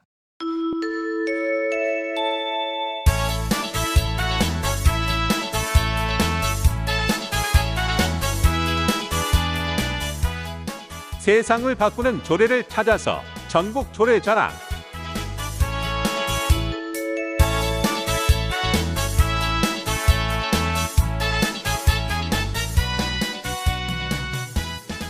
전국의 눈여겨볼 조례를 살펴보는 전국 조례자랑. 오늘은 예산 얘기를 한번 해보려고 하는데요. 예산과 관련된 이제 조례를 다루려고 하는데 일단은 우리가 좀 예산이란 무엇인가 깊이 있게 들어가는 거 아니고 근본적인 얘기부터 정확히 말하면 네. 이제 예산안과 예산서가 뭐가 다른가 구분할 필요가 있습니다. 네. 우리가 혼용해서 쓸 때도 있죠. 뭐 예산안이 이렇게 짜여졌습니다. 뭐 예산서가 이렇게 짜여졌습니다라고 하는데 엄연히 두 개는 또 차이가 있지 않겠습니까? 예산안은 예산을 사용할 지방자치단체가 예산을 어디에 어떻게 쓰겠다는 계획을 적은 것입니다. 그쵸. 아직까지 네. 확정된 게 아니야. 계획이야. 예산안은 말 그대로. 그리고 이 예산안을 이 계획을 지방의회에 제출해 심의 의결을 받아 최종 확정한 것이 예산서입니다. 그렇죠. 예산안이 최종 확정되면 예산서가 되는 것이다. 둘 다 중요합니다. 그럼요. 네. 일단 예산안을 보면은 지자체장이 뭘 하려고 했는지 알 수가 있는 거죠. 이 사람의 어떤 생각, 역점적으로 두고 있는 사업 이런 게 이제 예산안에서 쭉 볼 거 아닙니까? 날 것 그대로죠 이거는. 그쵸, 네. 막 세운 그 상태니까. 어떻게 보면 그 의도가 100% 담겨 있는 그렇죠. 거라고 볼 수 있잖아요. 예산안은. 그리고 예산서를 보면은 그 예산안을 의회가 어떻게 조정했는지를 또 알 수가 있는 거죠. 제대로 견제 감시를 했는지 시민의 어쨌든 의중을 담아서 했는지 네네. 그런 걸 또 확인할 수가 있는 거죠. 그래서 예산안과 예산서를 둘 다 봐야 한다. 중요하기 때문에. 그 정부는 예산안과 예산서를 매년 모두 공개하고 있습니다. 그래서 예산안 공개되면은 막 시끄러워지죠. 맞아요. 이런 거 정부가 역점을 두고 담았다. 쓸데없는 예산 담았다. 필요한 예산은 충분히 안 담았다 해가지고 야당에서는 막 질타하고 반드시 이거 조정해내겠다 하고 또 예산서 확정될 때까지 막 치열하잖아요. 네네. 그리고 또 어쨌든 국회에서는 그게 이제 뭐 몇 말이 네. 꼬이는데 얼마 뭐 이제 삭감하기도 하고 이런 게 타이틀로도 계속 나오기도 하잖아요. 뭐 맞아요. 전액 삭감했다 이런 얘기가 뭐 화두도 날치기 있기도 통과시켰다 하고. 이런 얘기도 네. 나오고 여당 주도로 야당 주도로. 그런데 지역은 조용합니다. 분명히 지역도 다 예산안을 짜고 그럼요. 예산서를 확정하는데 이런 얘기들이 안 들려요. 그럴 수밖에 없습니다. 대부분 예산서만 공개하고 예산안은 비공개합니다. 결정이 되면 도장이 찍혀야만 공개를 하는 거예요. 이렇게 이제 확정이 됐다. 그렇죠. 네. 도장이 찍히기 전에 그 과정은 우리 시민들에게는 공개가 제대로 되지 않는다. 깜깜이다라고 네네. 볼 수가 있는데요. 안 그래도 이 문제가 전국적으로 이게 문제가 되고 있더라고요. 단비 뉴스가 전국 243개의 지자체를 대상으로 정보 공개 청구를 한 결과 2025년도 예산안 원안을 주민에게 공개한 곳은 단 10곳에 불과했습니다. 4.1%였습니다. 5%도 안 되네요. 5%도 네. 안 됩니다. 다 공개 안 하고 있다는 겁니다. 광역 지자체 중에서는 울산광역시만 공개를 하고 있어요. 이 울산광역시도 원래 자발적으로 한 건 아닙니다. 2017년 울산시민연대가 행정심판을 청구해 공개 결정을 받아내면서 그때부터 공개를 하기 시작했습니다. 오, 시민사회단체의 어떤 투쟁의 결실이다. 네네. 그리고 기초지자체 중에서는 서울 성동구, 강서구, 구로구, 서초구, 경기 용인시, 고양시, 충남 부여군, 전북 익산시, 전남 여수시 이렇게 공개를 하고 있습니다. 아, 저와 연관이 있는 네. 두 지자체가 아, 그렇네요. 강서구와 용인시가 강서구와 용인시. 공교롭게도 나고 자란 강서구와 대학을 다닌 용인시는 네. 공개를 하고 있는데 지금 살고 있는 강원 원주시는 없다는 점. 네. 보시다시피 강원도는 다 없습니다. 네. 원주시뿐만 아니라 18개시군 모두 공개를 안 하고 있다. 일단 왜 공개하지 않을까? 그러니까요. 이거 네. 뭐 그렇게 어려운 문제인가? 라는 생각이 들 수밖에 없는데요.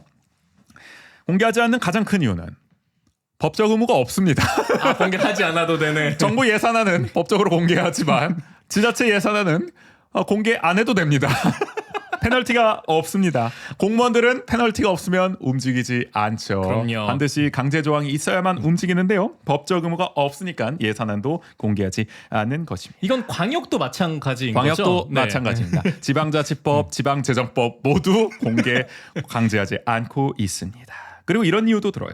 의사결정이나 내부 검토 과정에 있는 정보가 공개됐을 경우에 업무 수행에 영향을 미칠 수 있다. 그리고 확정되기 전의 사안이라 변동 가능성이 있어 주민들에게 혼동을 줄 수 있다.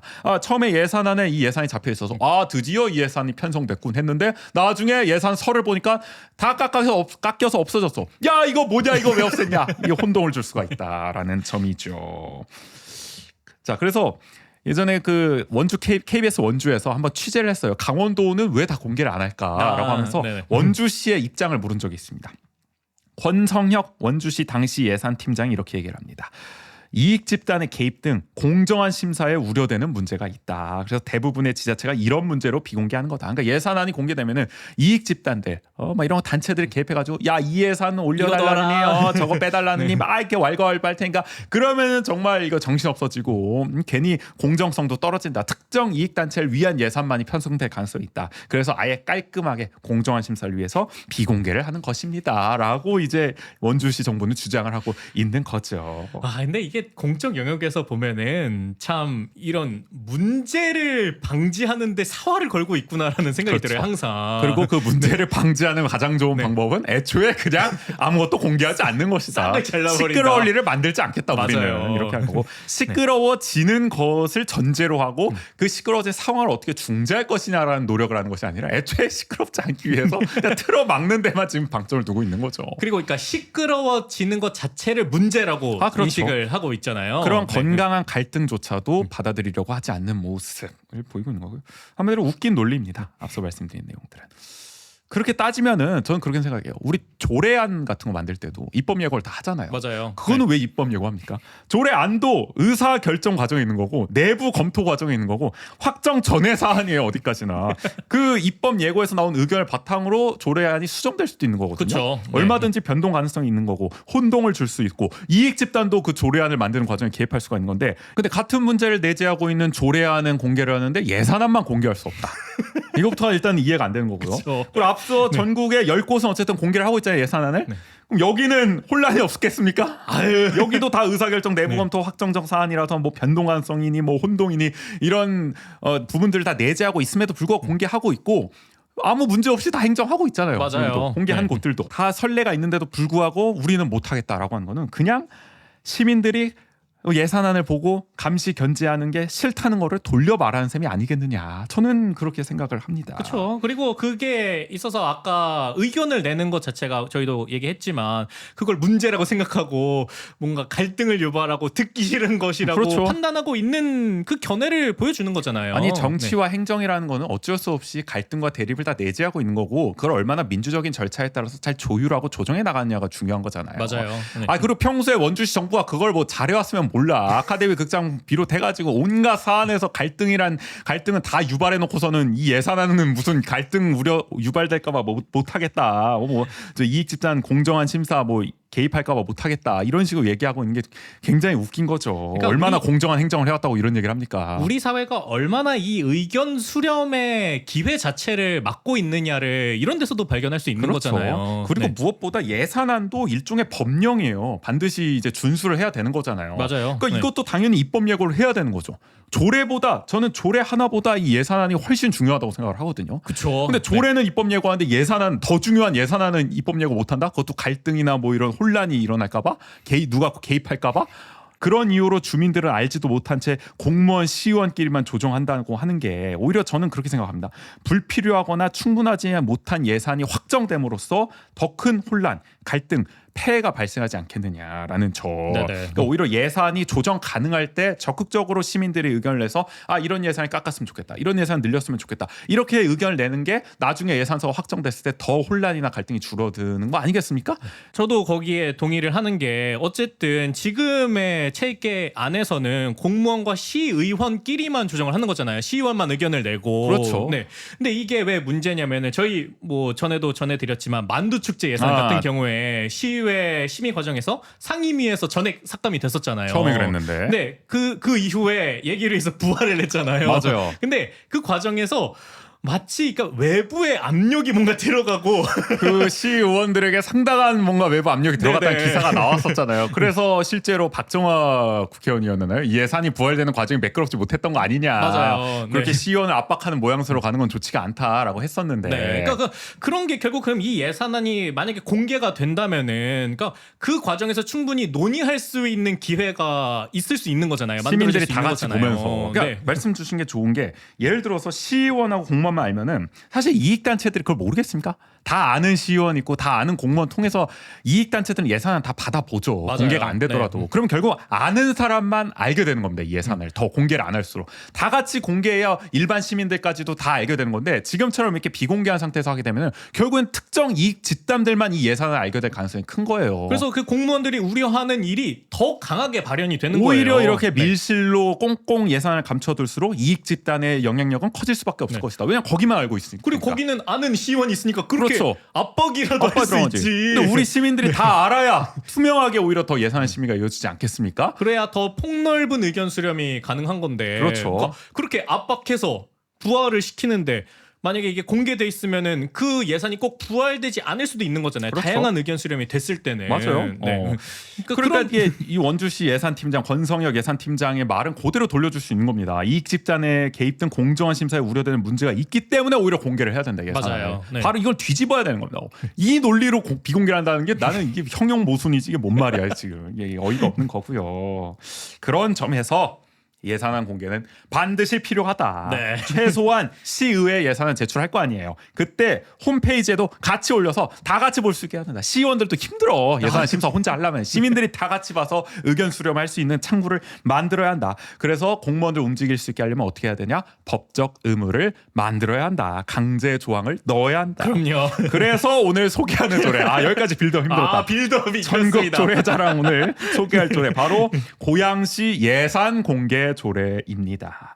박현우 국민의힘 고양시 의원이 대표 발의해서 올해 1월부터 시행하고 있는데요. 예산 공개를 강제하고 있는 전국의 정말 거의 드문 조례 중 하나입니다. 네네. 제가 봤을 땐 거의 유일한 조례인 것 같아요. 더 그럼 있을지도 모르는데. 아까 시행하고 있는 곳은 이렇게 법적 의무 의무로 없이 지자체장의 의지로 하고 있는 거죠. 근데 네. 얼마든지 뒤집어질 수가 있는 그쵸. 거죠. 의지에 네. 따라서. 근데 이 고양시만큼은 조례로 확정돼 있기 때문에 지자체장이 바뀌어도 누가 되더라도 예산안을 반드시 공개해야 합니다. 올해 네네. 1월부터 시행 중인데요.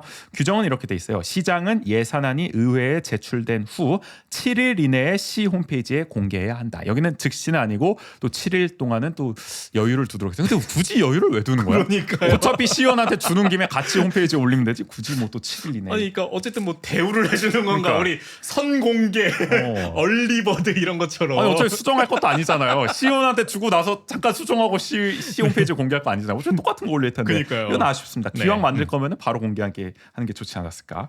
그래서 시민이 쉽게 접근하고 이해할 수 있는 표준화한 방식으로 공개하도록 규정하고 있어요. 근데 네. 고양시는 뭐 앞서 말씀드렸지만 이 조례가 있기 전에도 이미 계속 공개하고 있었어요. 관행적으로. 그렇기 때문에 이 조례 통과 과정이 굉장히 수월했죠. 어차피 하고 있는 거를 그냥 더 강제적으로 제도화한 네. 셈이니까. 그래서 저는 원주시도 원주시 의회도 이걸 당장 제정해야 한다. 그래서 올해 내년도 본 예산안부터 바로 볼 수 있도록 해야 한다라고 생각을 합니다. 그리고 더 중요한 거는 예산안만 공개해서는 안 돼요. 여러분들 지금 원주시청 홈페이지 들어가서 본 예산서 한번 보십시오. 잘 이해 안 됩니다. 숫자만 자글자글 적혀 있고 이게 뭐 엑셀 파일로도 정리가 안 돼 있고 막 PDF로만 딱 돼 있어. 이게 뭔 사업인지도 모르는 것들이 많거든요. 그래서 더 잘 하려면은 사업 계획까지 적힌 설명 자료도 함께 공개를 해줘야 돼요. 이 예산이 어떤 사업에 해당되는 건지 그 사업 개요가 적혀 있는 설명 자료가 있거든요. 네네. 이게 시의원들한테는 함께 제공이 돼요. 시의회 예산안을 제출할 때. 근데 이걸 시민들한테 제출 못할 이유는 뭡니까? 그렇죠. 만약에 정말 무슨 뭐 국가 기밀 사항이 들어가 있어. 그럼 뭐 그거는 빼고 제출하시든지. 근데 대부분의 사업 예산이 수반된 사업들은 우리 시민들이 알아도 문제 없는 거잖아요. 그럼요. 그게 무슨 개발 계획이 담겨 있는 것도 아니고 어차피 시의원에게 공개되는 거면 시민들에게 공개도 상관없는 거잖아요. 그러니까 당연히 이 예산안을 이해할 수 있도록 더 잘 받아들일 수 있도록 설명 자료까지 함께 홈페이지에 첨부해야 옳다라고 저는 생각을 하고요. 우리 원주시에서 예산 공개 조례를 만든다면 그 설명 자료까지 첨부하도록 꼼꼼하게 디테일하게 조문을 넣어야 한다고 생각을 합니다. 그래서 저는 우리 도시의 한 해 살림살이만큼은 다 같이 보고 논의하는 것이 맞지 않느냐. 그래서 더 나아간다면 이제 예산안 설명회까지 개최를 해서 주민들이 어떻게 예산을 편성했는지 다 알 수 있도록 설명을 해주고요. 네네. 이 의견 수렴의 장도 시정부가 또 시의회가 제공해야 마땅하다고 생각을 합니다. 그런 적극 행정이 필요해요. 그러니까 어쨌든 작년에 이 예산을 시민정치 아카데미에서도 함께 한번 보셨었잖아요. 그래서 네. 그 모니터링 활동했었죠. 네. 그때는 우리가 시의원들 통해서 예산안을 받아가지고 이제 해서 어차피 이렇게 받아서 할 수 있는데 그러니까. 뭐 이게 뭐 기밀 사항도 아니고 홈페이지에 편하게 공개하면 얼마나 좋아. 네. 근데 그 과정에서도 어쨌든 이 예산을 보는 방법이라든지 그런 것들에 대한 설명도 필요한 거잖아요. 어쨌든. 그렇죠. 그러니까 우리는 계속 의문이 생겨요. 이게 도대체 뭘 말하는 거지 이 예산이? 그냥 왜냐면 항목이 딱 한 줄로만 적혀 있으니까. 맞아요. 네. 이게 구체적으로 어떻게 진행되는 사업인 거고 타당성이 있는 건지까지 알아야 이 예산이 불필요한 건지 충분한 건지를 알 수가 있는 거니까. 그러니까 지금은 너무 뭐 그조차도 공개를 안 하고 있는 거지만 너무 네네. 폐쇄적으로 지금은 제공을 하고 있다는 거죠. 그러니까 예산서를 공개할 때도 설명 자료까지 첨부를 해야 돼요. 이 자식들 예산서만 띄고 올리고 그냥 뭐 알아서 이해할 사람들은 알아서 이해하십시오. 이러면 오히려 이익단체들 그나마 이제 시의 어떤 사리를 잘 알고 있는 돌아가는 생리를 잘 알고 있는 이익단체들만 그걸 잘 읽을 수가 있는 거잖아요. 일반 시민들은 또 모르는 겁니다. 그게. 맞아요. 그러니까 그리고 언론에는 되게 그런 큰 타이틀로만 그렇죠. 보통 나가잖아요. 그러니까 그러다 보니까 되게 규모감 있게 아니면 그런 굵직한 사업들만 알려지기 때문에 그러니까 오히려 투명하고 공정한 예산이 어쨌든 집행이 되고 편성이 되려면은 더더욱 더 많은 자료들 공개를 해야 한다는 점을 다시 한번 강조를 하고요. 우리가 뭐 대신 전해드립니다에서도 이렇게 말하는 거지만 몰라서 혜택을 못 보는 경우도 많잖아요. 근데 이 예산안이나 예산서에 대해서 알면은 이 사업은 내가 뭐 받을 수도 있는 사업일 것 같은데 미리 알 수도 있잖아요. 그렇죠. 예산서를 살펴보다가 또 새삼 정보를 또 네네. 얻게 될 수도 그러면 이제 있는 거고. 그게 실제로 정책이나 사업이 시행됐을 때 맞아 이 사업 있었지 하면서 한 번 더 확인하게 되고 뭐 더 예산이 확대돼야 한다 생각할 수도 있는 것이고 네네. 요구할 수도 있는 것일 거고요. 그러니까 우리가 막 항상 뭐 홍보에 대한 뭐 아쉬움이나 이런 필요성에 대해서 얘기하는데 이런 예산안을 살펴보는 것 자체도 홍보의 효과를 누릴 수 있기 때문에 그렇죠. 여러 가지로 공개를 안 할 이유가 없는 것 같은데 말이죠. 그래서 모든 이런 예산 과정에 시민 참여를 좀 보장해야 하지 않나라고 생각을 합니다. 지금 지방재정법 같은 경우에는 예산 과정에 시민이 참여할 수 있도록 규정하고 있어요. 근데 이 예산 과정이라 하면 편성만을 얘기하는 것이 아닙니다. 예산 편성, 심의 의결, 집행, 결산을 다 망라하는 거거든요. 이 과정을 다 시민이 할 수 있어요. 지금 결산 과정에도 시민이 참여를 못하죠. 그렇죠. 네, 그러니까 이런 것까지 다 꼼꼼하게 살펴볼 수 있도록 해야 되는데 이번 시의회가 예산 결산하는 거 보니까 또 뭐 고무줄 예산 난리 났더만. 그리고 내가 보니까 지금 뭐야 저거 돈 못 쓴 거 저거 갑자기 이름 생각 안 나네. 순세계 잉여금도 지금 뭐 거의 한 1,000억 가까이 또 남았어요. 그런 것도 이제 결산 때 꼼꼼히 살펴봐야 되는데 시의회도 그거 대충 한단 말이야. 또 시간 없으니까. 그럼 그것도 시민들이 다 같이 할 수 있는 기회를 마련해야 한다는 점도 어쨌든 말씀드리고 싶고요. 그리고 시행령을 보면은 이 지방재정법에 그 예산 과정에 참여를 위해서 공청회, 간담회, 설문조사, 사업 공모, 그밖에 조례로 정하는 방법 등을 명시하고 있거든요. 이거 하나도 안 하고 있죠 지금 원주시 정부도. 네. 그러니까 제대로 지켜지지 않고 있고 주민 참여 예산제로만 국한해서 아주 협소하게 조문을 해석해서 진행을 하고 있다. 주민 참여 예산제만 하면 마치 다 한 것처럼 이거를 전반적인 예산안 과정에 이 주민 참여를 보장해야 되는데 그냥 그 일부의 일부인 주민 참여 예산에만 주민 참여시키면 되는 것으로 그걸로 퉁치고 넘어가고 있다는 거죠. 그래서 저는 정말 바람직한 방법은 예산안을 편성하는 과정에서부터 시민, 전문가, 사회단체 구성원, 시의원, 공무원 등등이 참여하는 예산 정책 토론회를 뭐 복지, 교육, 문화, 안전, 교통, 건설 이렇게 부문별로 열어서 편성 방향을 설명하고 또 의견 수렴을 진행해야 하지 않겠느냐. 그러니까 편성 과정에서부터 시민들이 참여할 수 있어야 맞아요. 더 완성도 높은, 더 내실 있는, 더 시민을 위한 예산을 만들 수 있는 거 아니겠습니까? 예산안이 공개되는 것도 반드시 필요하지만 그것도 어쨌든 자기들이 결정하고 발표를 하는 거잖아요. 네, 일방적인 네. 과정이에요. 사실 그것도 그러니까 그 이전부터 해 시민이 나가야 참여할 된다. 수 있게. 네. 뭐 사실 4월, 5월부터 다 예산 짜고 계시잖아요. 그럼요. 이때부터 시민들도 함께 할 수 있도록 네. 해야 된다. 이걸 왜 공무원들끼리만 짜고 있냐? 아니 물론 뭐 시민들이 의견 낸다고 그거 반드시 수용하는 거 아니잖아요. 참고할 수 있는 자료들은 더 많이 만들면 좋은 거잖아요. 시정부가 예산을 편성하는 데 있어서 그럼요. 네. 그런 데 있어서의 주민 참여를 더 많이 보장을 해야 한다. 그러니까 그게 뭐 저희가 누차 얘기하는 그 단계에서부터 논의가 이루어져야 결국 생길 수 있는 갈등을 미연에 방지하는 맞아요. 효과를 거둘 수 있다라는 거잖아요. 오히려 지금의 네. 일방적인 방식이 갈등을 더 키우고 있는 셈이다. 그래서 그걸 바탕으로 해서 예산 심사와 결산에도 시민 참여가 필요하다. 더 확대를 해야 한다. 그렇게 해야 재정 민주주의를 이룩해 나갈 수 있다. 원주에서부터 선진적으로 해 나가자. 나가자. 것이 오늘의 결론입니다. 그러니까 원광수 시장 늘 세금을 아끼겠다. 시민의 혈세를 정말 불효불급한 곳은 제외하고 적재적소에 정말 꼼꼼하게 알맞게 쓰겠다 강조를 하잖아요. 근데 말만 그렇게 하면 뭐하냐.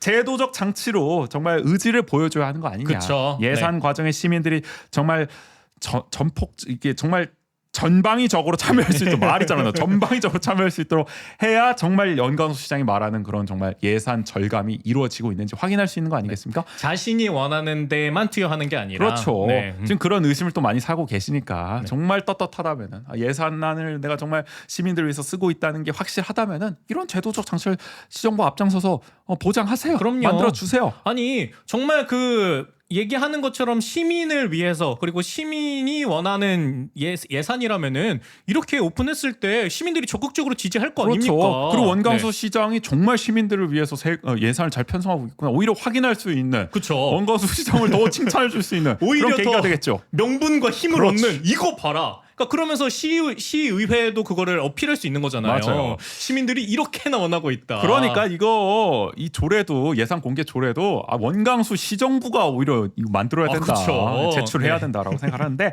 그렇게 안 하는 이유가 있겠죠. 그럼요. 우리가 지금까지 확인을 해봤지만요.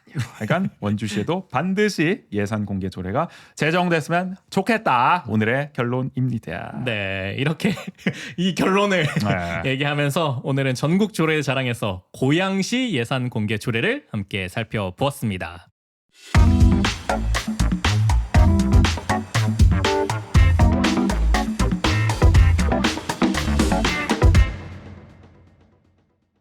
네, 저희 내일은 이제 1년 앞으로 1년 이제 채 안 남았네요. 1년도 채 안 남았습니다. 네. 6월 3일이죠. 맞아요. 네, 1년 이제 안으로 다가온 내년 지방선거 이제 각 뭐 지역도 그렇고 강원도도 그렇고 하마평이 계속해서 또 나오고 있는데 이 지방선거의 후보자들을 어떤 사람이 나올 만한지 한번 살펴보는 시간 가져보도록 하겠습니다. 그 강원일보에서 안 그래도 그 이번 주에 지선 1년 앞으로 강원도와 이제 강원도 교육감, 그러니까 강원도지사와 강원도 교육감 그리고 18개 시장 군수 하마평을 쫙 정리를 해놨더라고요. 그거 그냥 읽어보려고. 우리가 뭐 다 수집할 수는 없으니까 간단하게 한번 살펴보는 시간으로 채워보겠습니다. 좋습니다. 저희 원주하는 척 어디서 들을 수 있죠? 원주한 척은 유튜브, 스포티파이, 팟빵, 네이버 오디오 클립, 애플 팟캐스트에서 감상할 수 있어요. 취향과 여건에 맞는 플랫폼에서 들으시고요. 네, 매일매일 강원도와 원주 이야기를 올리는 인스타그램, 페이스북 계정도 운영 중입니다. 지역이 어떻게 돌아가고 있는지 궁금하시다면 팔로우 부탁드릴게요. 그럼 오늘 165의 1부는 여기서 마무리하도록 하겠습니다. 지금까지 진행해 조국인, 정우주였습니다. 모두 안녕.